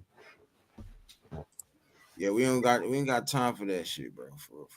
And Hey, I really you gonna really can- have to come to me. I'm going to every Chargers game if I can't find you wherever you at. I know you're gonna be at the Chargers game. You fuck my shit up, cuz. Get me canceled. My We're gonna homeboy get don't every even go to time. games, bro. He So don't it even go to doesn't games. it doesn't show me live on your guys' stream, so it's probably not coming from my channel as far as where he's at. He was on mine, but somebody booted him. Okay, good. So the only way he can come back is yours or Gravy's. You'll have to do the same thing and boot him. I ain't streaming on Joe. Oh. Yeah, Okay. he's not. I probably should have did it. Yeah, I'm not streaming. I think I just joined as a guest. Word. Right. All right, so at least we got mods in the chat then. Right. Fuck, I mean, Your my mods whole got him. I Your should have mods got gave him. you all. I Rebel, should have Rebel's gave you all the mod. watch If he's streaming on your show, Jers, he could get on his show. He could find Rebel and get on his show. right. Oh, okay. Robert took care of But it. I don't know if Rebel blocked him or he just timed him out. Yep. So, Yep. Shit, I apologize. I didn't even Right. think about it when I clicked on it. Said go live on my channel. I should have got you all to watch time and had everybody. Oh, come nah, on you my good. shit, because I don't need you it. good. I don't need it. So yeah, that's Yeah, nah, you Robert good. Robert We'll do Pena that. is the freaking troll assassin. He's a troll assassin. He Yo, I remember when absolutely. I did my first live, and I had this troll, bro. He was saying way more worse shit than Piano Man. He was saying way worse shit than him. And Rob said, "Make me your mod right now. I'll get rid of his ass." And I did that, and he was Done. gone. Like Right? Bro said, "Damn straight." The mod father. Yeah, he's definitely the mod king over here, cuz. The mod father in the building. And shit, So- my wife don't play either. She's So- kicking. Oh, baby, you want me to get him up out of here? Yeah. All right. So my wife when she called, she didn't obviously realize I was streaming, that I was Right. live. Otherwise, she would not call for something simple. And she put on a voicemail. It's like, thank God it's not an emergency, Right. because I'd never be able to get a hold of you. And I Right. go, babe, what do you need? I'm live. I'm And live. she goes, oh, shit, I didn't know that. And she goes, she goes, by the way, do you have any AA batteries down there in the shop? I'm like, yeah, I'll bring them up shortly. Yo, that's crazy. My wife was texting me. She was like, "I'm getting ready to come on break. I'm ready to come over for break." And I was like, "Okay." And she was for lunch, and I was like, "Okay." She's like, "Can you make me some lunch real quick?" I'm like, "I'm kind of live right now, and this is the first time I got Gravy and everybody else on here." I said, "I can't mess this up." She's like, "Oh, never mind. I just go out and get us something." don't put that on me, bro. I want your wifey over here saying about Gravy don't get me this. Oh, nah, bro. She not like that. She actually she fuck with y'all, bro. For real. No, You know what she I'm needs saying? it for the she needs the batteries for the freaking TV remote. Oh snap! She just got home from Well, work. I ain't Right? gonna lie. We got like three of the same like freaking remote controls, and they all work on one TV. So if I can't find one or the batteries run out of one, I'd be like, here, use that one. Just keep it in deck. I got Alexa, bro. I tell the bitch, change it, Right. and it just done for me. That's how lazy I am now, bro. I just change it. Alexa, change the TV. Alexa, Yep. change the TV. Put on CNN. Put on ESPN. Put on the Yes. game. Got it like that. Just leave Turn it on on the lights. ESPN and be done with it. Yeah. Turn on the Yeah. lights. Turn on the front porch lights, all right? Yeah, good Bro, investment. say Dude. she Good got investment to make get y'all that. something crazy. Now she's a Panther fan, so let's be low on the expectations. You know what I mean? Let's Nah, it's okay. My wife's a Eagles fan, bro, so it's fine. Okay, goes right. But we used to well, have she's kids pretty to happy. change TV for us, bro. That's why Hey, that's yeah, why I have my kids. Especially last year, especially in the Super Bowl, bro. Like this house was fucking. I felt like I was at a goddamn a bar, a big ass club, son. It was just so loud in here, bro. Because every time, like most of my folks, they Eagles fans and shit. Like my father-in-law, my wife, my mother-in-law is not really a football person, but she likes the Eagles because and she still talks about Donovan McNabb too. I be like, yo, what? Donovan Like, McNabb was dope. yeah, I like the Donovan McNabb was a man, bro. Oh yeah. Yeah, He I thought he came was out gonna be good. I thought he was gonna be good. Hey, y'all want to go over? Y'all want to go over the projected schedule? I mean, I guess this is the schedule. We just don't know what the dates are or what order. All right, hold on one sec. Be right back. Yeah. Go ahead, but I'll be right back. But y'all want to break that shit down and just go over that shit real quick. Yeah, we could. It's cool. So home opponents. Of course, we had the Broncos, Chiefs, and Chargers. Yeah. But then after that, we got the Cowboys, Jacksonville, who was one of the worst teams in the league. The Giants, who was one of the worst teams in the league. The Tennessee Titans, who was one of the worst teams in the league. The Cleveland Browns, who was one of the worst teams in the league. And the Chicago Bears, all at home. What's up, Myra? That's home. That's home. That's home games. So we don't know, like I said, we don't know the dates or what order, but those are the home games. And then away games, of course, we have the Broncos, Chiefs, and Chargers. But then we have the Houston Texans, the Indianapolis Colts, Philadelphia Eagles, Washington Commanders, and the New England Patriots. Man, I know I'm going to that Eagles game most definitely, but I'm trying to figure out what other game. Yeah, your girl's an Eagles fan. That'd be. Yeah, nice. we both going to that one, but I'm trying to figure out a one I want to go to. I might try to get a home one. The tickets ain't too expensive, man. I was looking on Ticket Stub. Oh, what's that? Is it Ticket Stub or StubHub? Yeah, StubHub. Man, them shits is crazy, bro. Yeah, if you go to any other game but the Vegas game, you can get that shit cheap as fuck. Right. That's what I'm saying. Like, that's why I want to go. I don't know. That Patriots game look like it's gonna be good. Myra, you look good. Good to see you. I think the home schedule's pretty damn good for us. The away schedules, I think we're gonna have a little bit more trouble with. Well, yeah, you got Philly, Washington, Houston, and then our division. So I mean, but we don't know. We don't know what Houston's going to be. We've seen them, not be as good as they were with C.J. Stroud. His freshman year. Then sophomore year wasn't as good.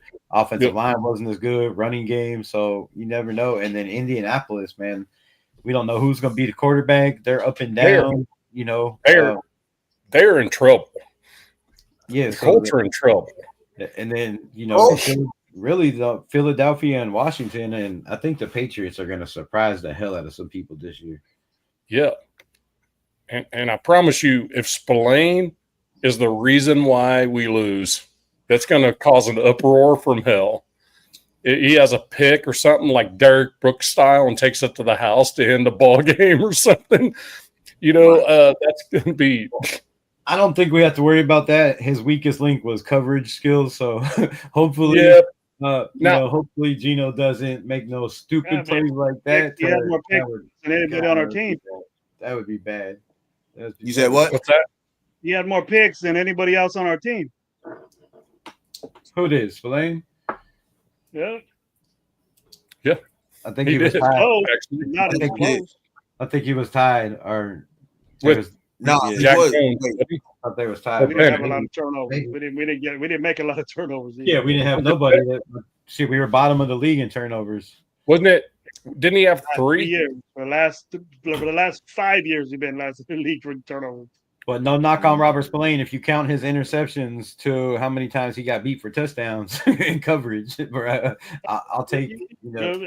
I even did this. I made a bet with another Raider fan that New England was going to have a better record than we did. Yeah.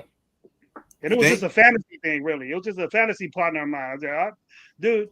They could very well. Free agency. I go, this is when we were doing free agency. I go, man, we're messing up. But I bet you that New England's going to have a better record than the Raiders. $100. Well, I'm pretty sure you're losing a freaking C note on that one. Yeah. Unless Drake May I got is what everybody thinks he's gonna be. And that's saying something. I got a squad, bro. They got a squad. They done took half our defense. They got Caleb they got Caleb Chasen and Spillane. Like Caleb Chasen has a chance to be a starter over there and be on the field a lot more than he was in Vegas. Right. I find it funny that folks go, well, these dudes are just going to go over there and give them all our secrets. I'm like, what fucking secrets? What secrets? We got a whole new coaching staff. It's not going to be the same. What are you going to tell them? Obviously, they didn't know the secrets either. Yeah, you're going to tell them what we did last year. Our record. So, this is what the Raiders did last year. Fucking nobody cares. Yeah. There's no secret. I thought we should have made a more aggressive effort to keep Spillane. I think that we should have kept him. Yeah. This fuck around be a 24-hour live show. I thought we should have kept Spillane. I thought we should have put a better. We should have kept Hobbs. Those are two guys I think we should have. Oh shoot, that's funnier now. Oh, stream this to my audience. Hold on. I just got a button. Hold on. Let me see if I can.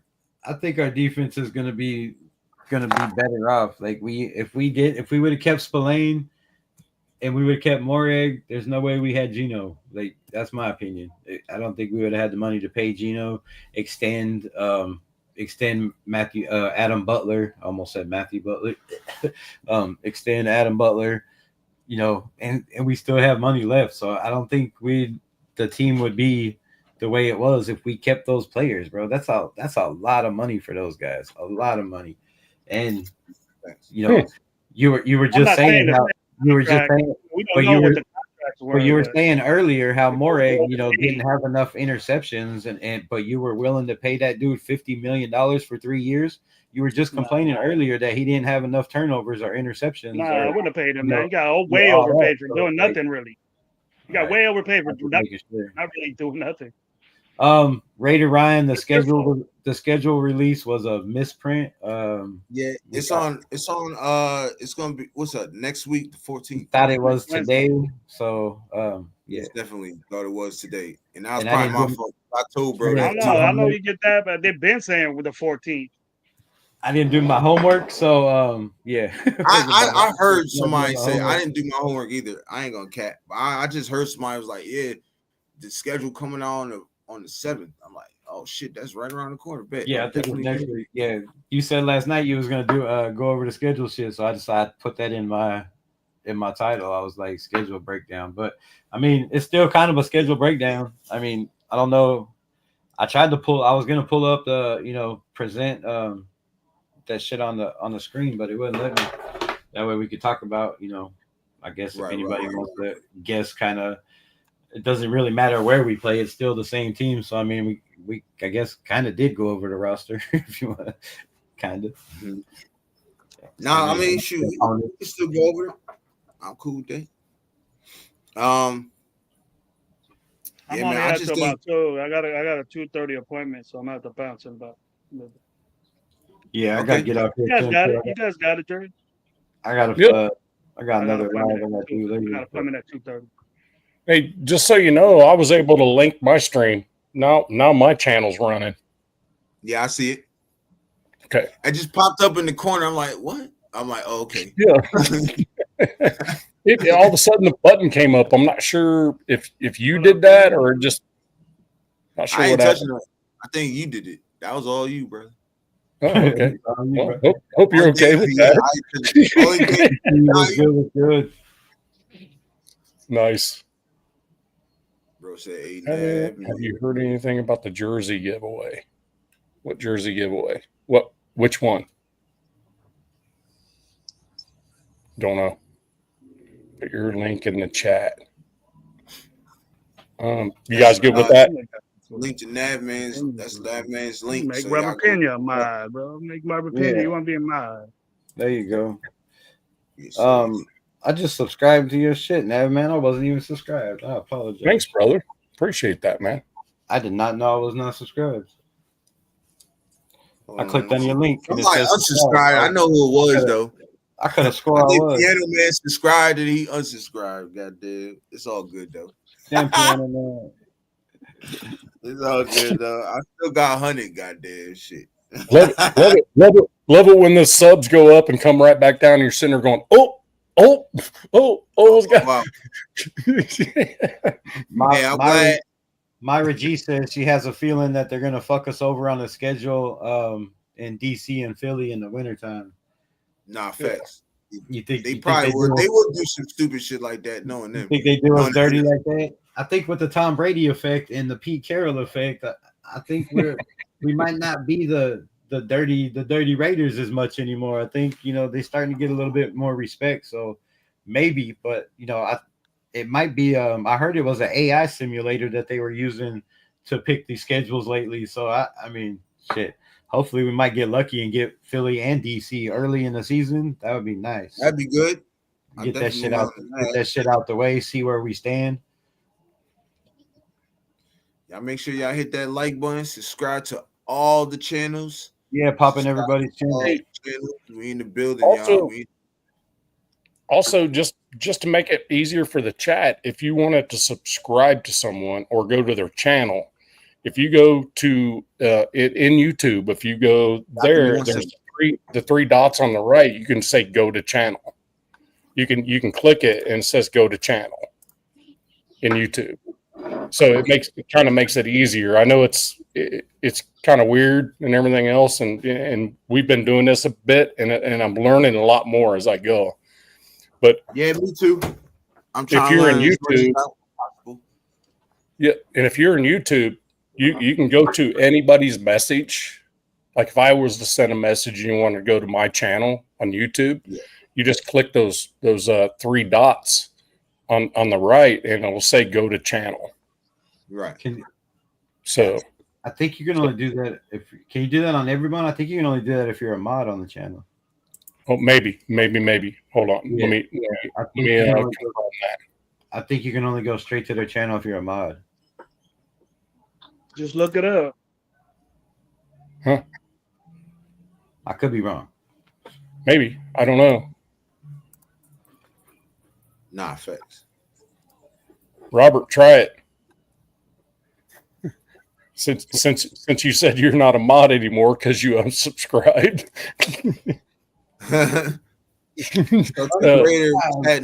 Damn. Pulling up, bro. Celtic Raider girl, what's happening? Thanks for pulling up. Celtic Raider girl's good.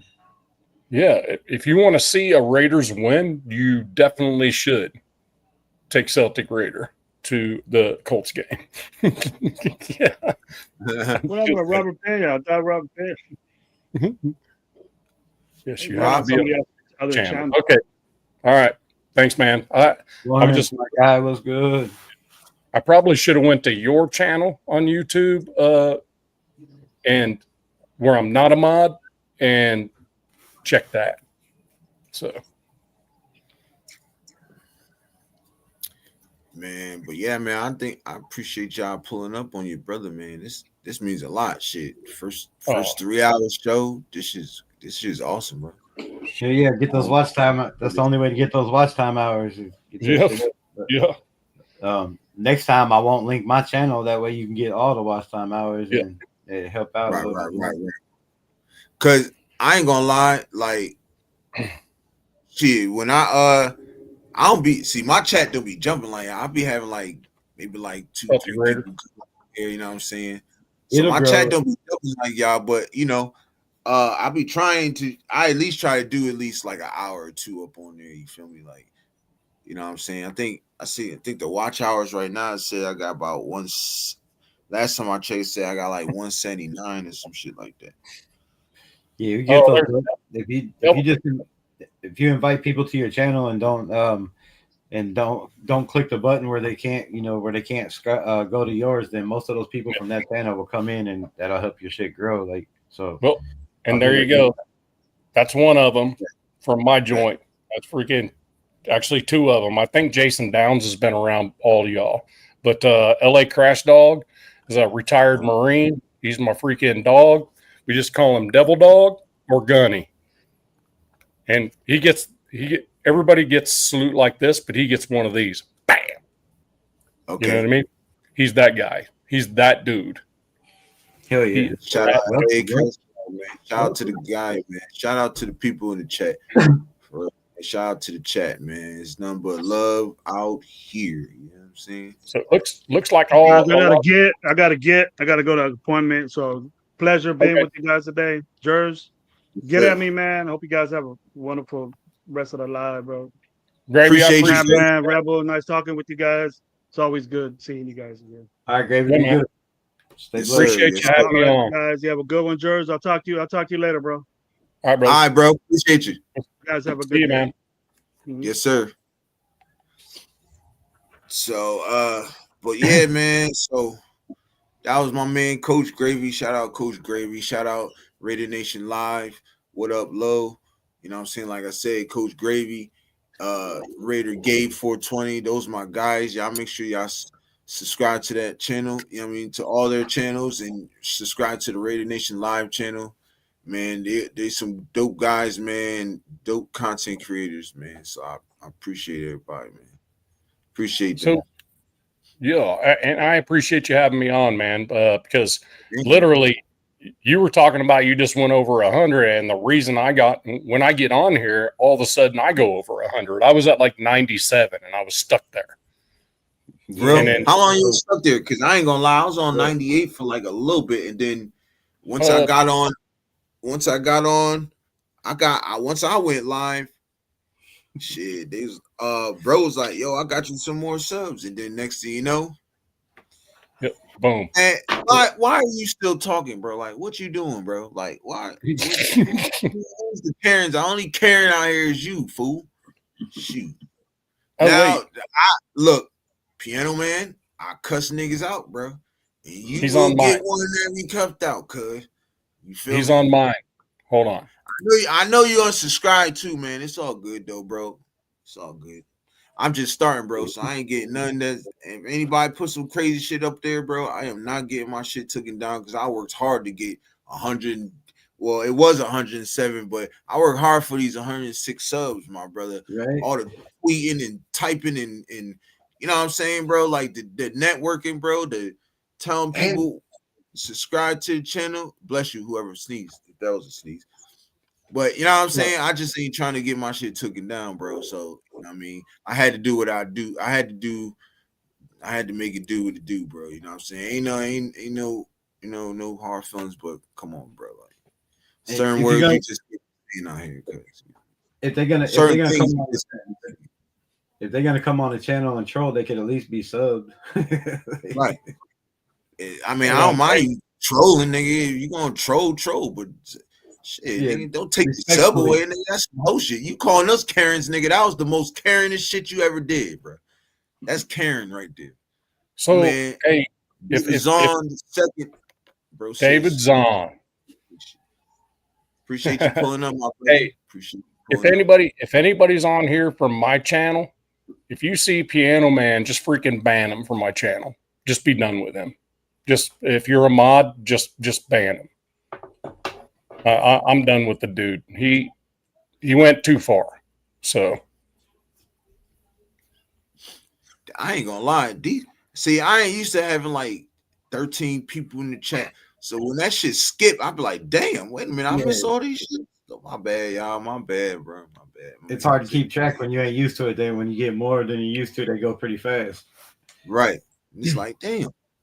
And then if you stop on one to read it, then your chat will stop right there. You forget to scroll down and don't realize, like, oh shit, there's a lot of people I didn't realize. Right. Yeah. All right. Yeah. So what's the chat? What's the chat think of the schedule? Like, What y'all think of the schedule? Man? We don't, like I said, we don't know, the exact dates or times, right. but we do know home games. We do know the away games. Yeah. What y'all think?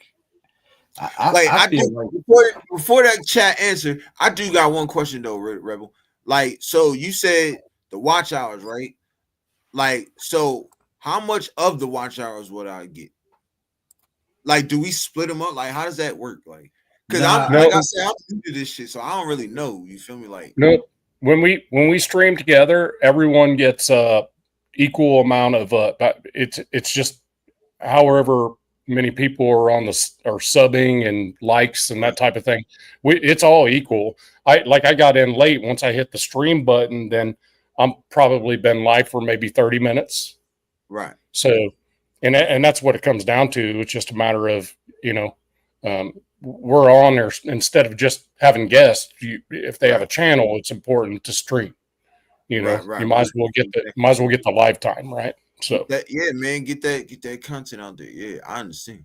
No, that's fact. Yeah, see if if I wasn't streaming on mine, which, like I said, I didn't think about it earlier. I didn't pay attention to you not having the watch hours and shit. But whoever came, if I post that I'm live, whoever from my channel comes up, then you get all those watch time hours. And same with Navman if he wasn't live on his, but he's trying to grow his too. So it's cool to have if you guys both come on, then you guys whoever, if it's on his channel, he gets the watch time, and whoever comes on yours. So that's why I always make sure I tell everybody, if I'm running a channel, to if they come in mine, to go, find the other dudes that I'm on with, and at least go in there and chat a little bit, give them a like and shit, follow them. So that way, everybody is. So if you got, guys like Robert, like Robert Pena, he'll jump around and shit. He'll go from one chat to the next So he might have 3 phones and have everybody on. I don't know, but I know he's always jumping back and forth and shit. And I try to do the same thing. Like if I go on and watch, Gravy and them, I try to go to all 3 of theirs and at least make a comment, like or whatever. So everybody gets some kind of love. But yeah, it's important. It's important because YouTube has metrics. So it's like fake. It's like fake comments. Like if you comment on yourself or anything like that, they're like, that's bullshit. And there's a lot of metrics that you have to meet these wickets in order to even get anywhere. So, and it's kind of important for me because my show's a little different. Ours is kind of unfiltered. So, you know what I mean? So I have to always put in there 18 and under not allowed. You know what I mean? And that type of stuff because at the end of the show, I curse like a sailor, so I know what you're talking about. Yep. I ain't gonna lie. Yeah. Oh, you're a sailor? Huh? You're a sailor? No, I said I curse like one. Oh, okay. Well, I am. And I am one. I am one. Oh, okay. So you curse like one too. I mean, you curse because you are one. Goddamn. All right. I see. Yeah, exactly. And that's the same thing with David Zahn. He's also a sailor, bubblehead, submarine guy. So, yep, retired. Both of us are no longer Navy. But yeah, we were squids, all of us. So, of course, So you Crash was in the Dog. Navy? I was in the Navy. Yeah. Okay, and because my brother-in-law in the Air Force, and my brother, my blood brother, he was in the he went to the Army and shit. I think he did his Right on. 6 and he was out. They both reserves too, you know what I'm saying? So I mean, ain't nothing wrong with reserves.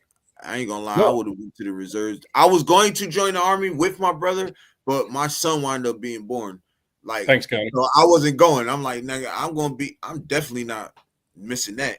I don't give a damn what y'all say. I'm not missing that. Bro, Right. my first son, my first child, bro. I'm not. No, hell no, bro. I'm not missing Right. that. They're like, you sure? Is it a fucking question? What you mean? Am I sure? Get the fuck out of my face. Take this paper. Take all this shit. I'm not doing it. Well, and it's like with me in September, one of my best friends is retiring, right? Okay. And so he's asked me to be guest speaker. So I guess I'm gonna have to do something with this, with this, and then he wants me to put my uniform back on. So yeah, when That's you're dope. retired, you can do that. When you retire from the military, the uniform's always available to you. You can wear it legally, you know what I mean, and in public and that type of thing. So he wants me in my khakis to talk shit about him on his behalf during his retirement. And trust me, I've got epic shit to talk about. So it's gonna Hey, be go an epic, live so I can see that shit. Got an epic roast. Yeah. And I said, bro, you do realize that this is, as much as I love you, this is not going to be like in your favor, right? Right. You do know that. He goes, I know. That's exactly why you're doing it. Yo, I mean, fine, 30 years in the military, man. And I can go all the way back to 06 with this guy, 2006 with this guy. And I've got tons of interesting little tidbits that people may not know. Right. And I said, you gotta get him out. You gotta get him out. So you still got your suit, bro? Like, you know how they let you wear the suit? Like, I don't know how it is in the Army, but I know my brother-in-law. I mean, my brother be having a suit because he wore a suit to the Marine suit. You know, not the Marine suit, but the the military suits that they be wearing to like functions. Dress uniform. Yeah. He wore that to my wedding and stuff because my brother was my best man. That's cool. Probably in the Army, probably wore deltas. Were they green? Was it green? What's this shit green? No, I think his shit was like blue. Let me see. He's in the Marines. If he's wearing blue, that would be Gunny, help me out here. Wouldn't that be Hold on, let Charlie's? me check. No, not Charlie's. Blue in the Army. I'm not familiar with the Army as I am with the Marine Corps and the Navy. Right. I might look for it right now because I think I got a picture of him. Man, it's on Facebook. Crash Dog, is that Deltas? The ones with the blue pants, bro? Just dress blues, yeah, dress blues, and it's the same thing with us. And in Navy, we have dinner dress whites. Dinner dress is like what we call chokers. Just, I mean, everything's freaking white, and you can't touch shit the whole time, otherwise it's gonna be a damn mess. I mean, that uniform's probably about a freaking $2,000 outfit. Ooh, wee. With the hat and everything else. It's pretty epic. Right. Yeah. Blue pants, black top, just dress blues. You don't, Gunny, don't you call, isn't it? You have Deltas, Charlies, stuff like that. What's the call sign for those dress blues? I can't remember. So it's wait, got so you said the army ones is khaki, right? No, Army. A lot of their stuff, Like most green? of their stuff is a like a forest green color. It's that green, right? Probably motherfucker, goddamn. I'm probably motherfucker colorblind, then goddamn, because I know I see some blue. I mean, like I said, it was 15 years ago, man. The Navy was I've blue. been married 15 years, so it's Yeah. been a while. So Blue pants, black top. Got it. Yep. and it's got the blood stripe down the side of the leg, right? It's got the red line down the side of the leg. And that's You remember y'all's? that? No, that's Marine Corps. The Marine Corps. So blue pants, black top, white cover, and a freaking red stripe down the outside of the leg. Yeah, I think I've seen that, but that's Marine Corps. I gotta look. When I look, we'll get back into it. Cause I'm now because I can't remember this shit. I'm like, damn, was it? Yeah. I don't like to not know what I'm talking about. So yeah, Crash Dog just said it. Air Force does blue in their dress uniforms. Blue. Yeah, I know my brother. I seen his show, but I just don't remember my blue, green, and beige, right? Army's typically when it comes to their dress uniforms, I think they're like it's mostly a forest green, even though it's like a suit jacket type look with a big hat and all that stuff. But I think they pretty much stay to that forest green color with their dress uniforms. I just don't know. Like I said, it's been so I've been retired 7 years. Here it is right here. I just Googled it.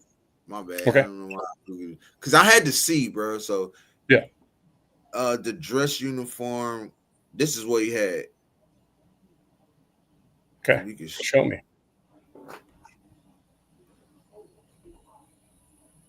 I just typed in Army and it says dress uniform. Oh, okay. And that looks exactly like what he was wearing. Okay. Yeah. I can see that they wear that. I just didn't realize they had blue pants. Yeah, that's because it was throwing me off. I'm like, I know I seen this motherfucker with blue pants on, and I'm like, where am I right? But I don't, like I said, I like to be right and correct before I just spurt out anything. You feel me? So. Well, and I'm not going to be an expert on the Army and the Air Force. I promise you that. It's just not going to happen.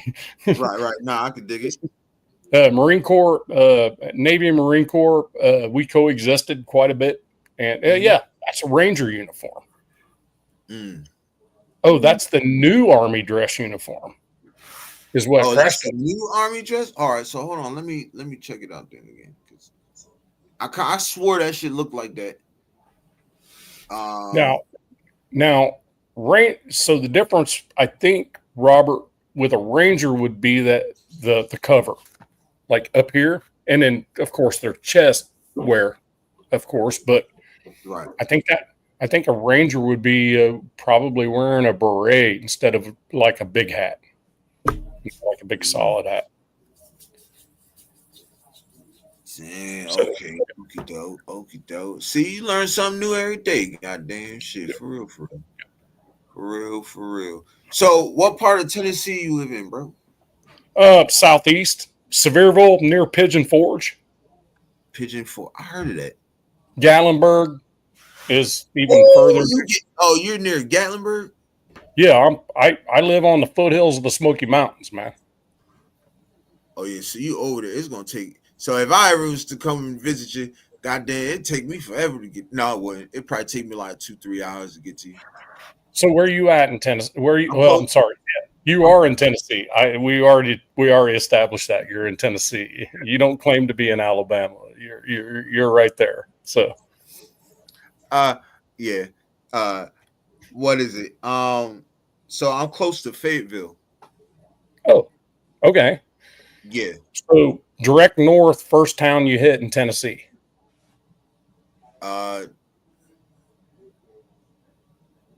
It probably would be Fayetteville. Oh, Fayetteville, Tennessee. Okay. Yeah, because as soon as I hit the state line, I'm automatically in Fayetteville.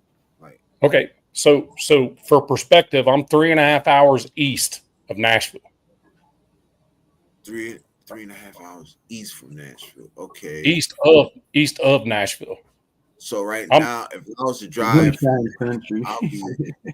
Hold the fuck up, bro. I need to know. Hold on. I hate this shit, man. I hate not knowing what the fuck going on, bro. I don't like that shit at all. Just put if you're doing direction, just put Douglas Lake. Okay. What's good, Billy D in the building? Billy Davis, how's the family, brother? Is the family doing good? Shit, you about 4.5 hours, brother. Yeah, that's about 4 right. hours and like 15 minutes. Yep. 4:14 it says. That's closer to me, brother. Yeah. Oh, you in Arkansas? You about a few? What you? I'm in Fayetteville, Arkansas. Fayetteville, Arkansas. Hold on, let me see. Fayetteville, Arkansas is a different Fayetteville. That's a little further. No, on my mama it is. Fayetteville. Like, hey, I'm from Fayetteville. I'm like, which one? North Carolina, Arkansas, like Tennessee, which one? Oh, that's funny. Look at this. Yep. Oh, popped up. They everywhere. All the Fayettevilles, bro. Your phone heard that shit.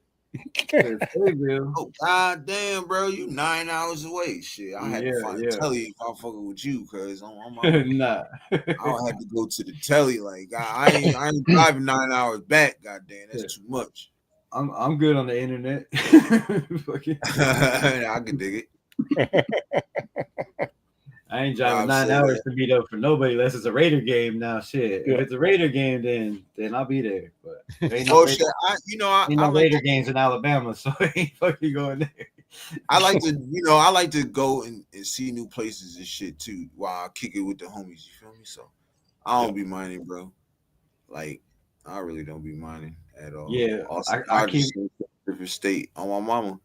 I keep telling me one of these days we need to have just a content creator meetup for a game somewhere where it's kind of it'd probably be hard to get everybody the same distance, but within close or something. Right. One of these away games in the middle or some shit. Like I think. See, I was mad that I was kind of upset that fucking Tennessee was home. I would have loved it for that shit to be. Cause that shit, like, I'm only an hour away from Nashville. But I would have loved I'm 3 hours away. I would have loved that type of game to be away game also. That would have been nice. Right. Yep. So what would be the closest? I know I'm going to that Philly game, but I want to go to another one too.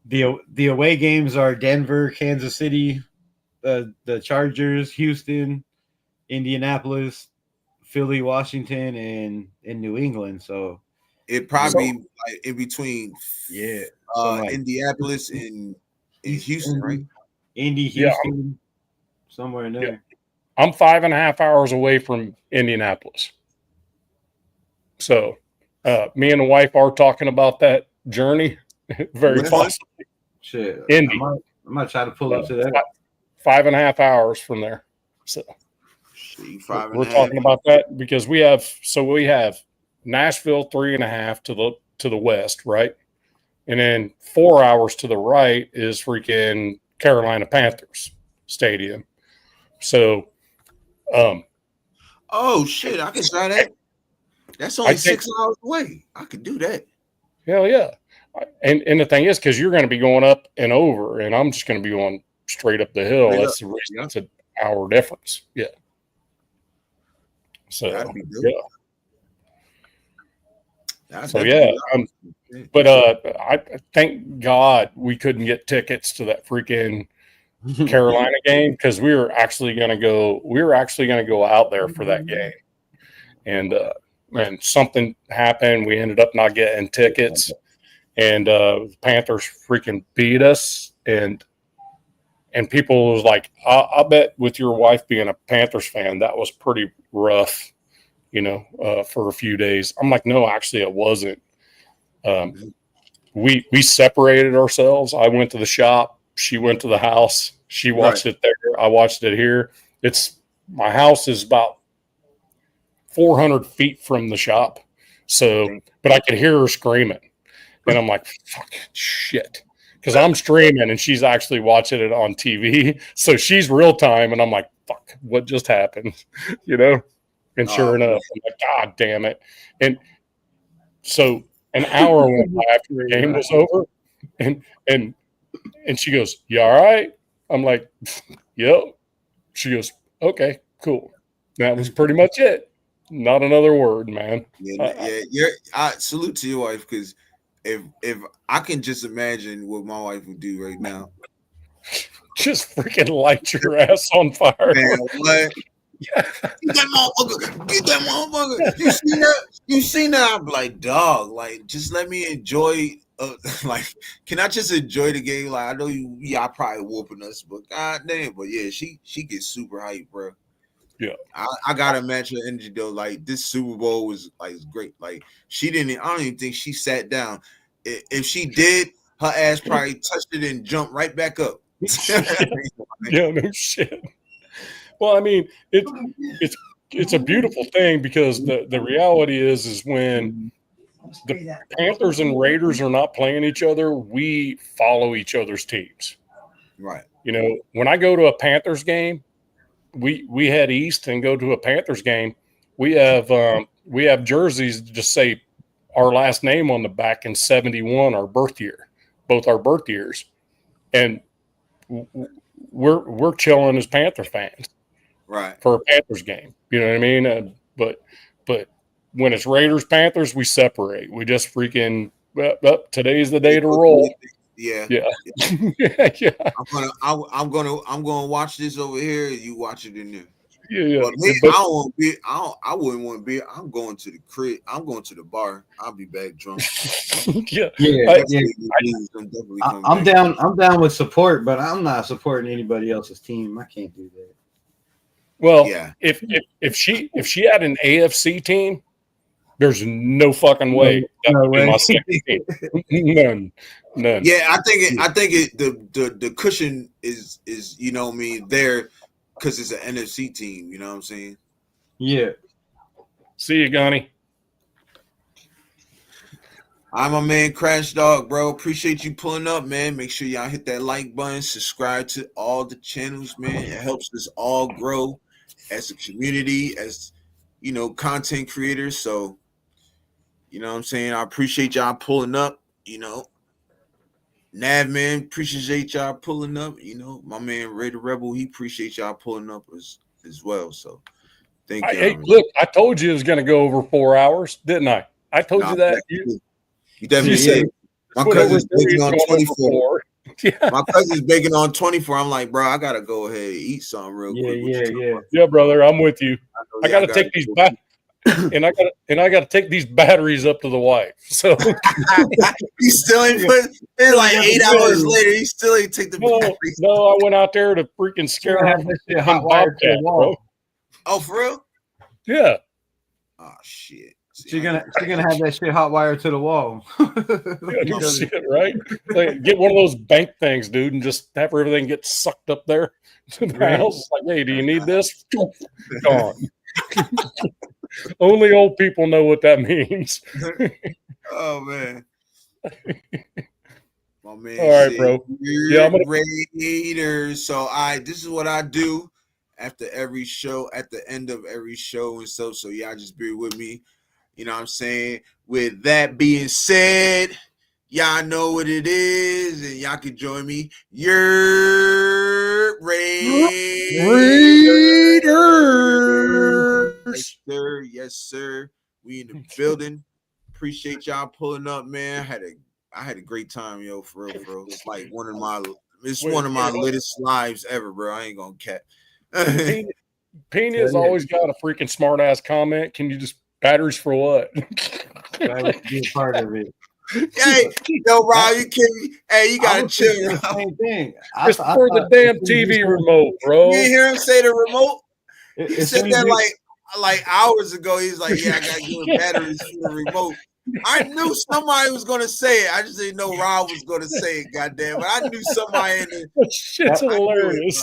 That was the first shit I thought too. When you said you was in the garage and she's like, "Okay, you're gonna be alive. Just bring me batteries." I was like, "Oh damn." She said, "Fuck you. I'll just get the batteries." Hey, I'll holler at you later. Goddamn shit. Yeah, Let me get you batteries. Stay in the garage. Just bring me batteries, motherfucker. I bought her that shit for Christmas just in case. You know what I mean? Oh shit! All right, hey, y'all. I'm out. I gotta be back. Last thing, you just can't let them get too attached to it. Goddamn, that's all. right. But hey, man, I appreciate y'all, man. Love y'all, my man. pleasure. Love the chat.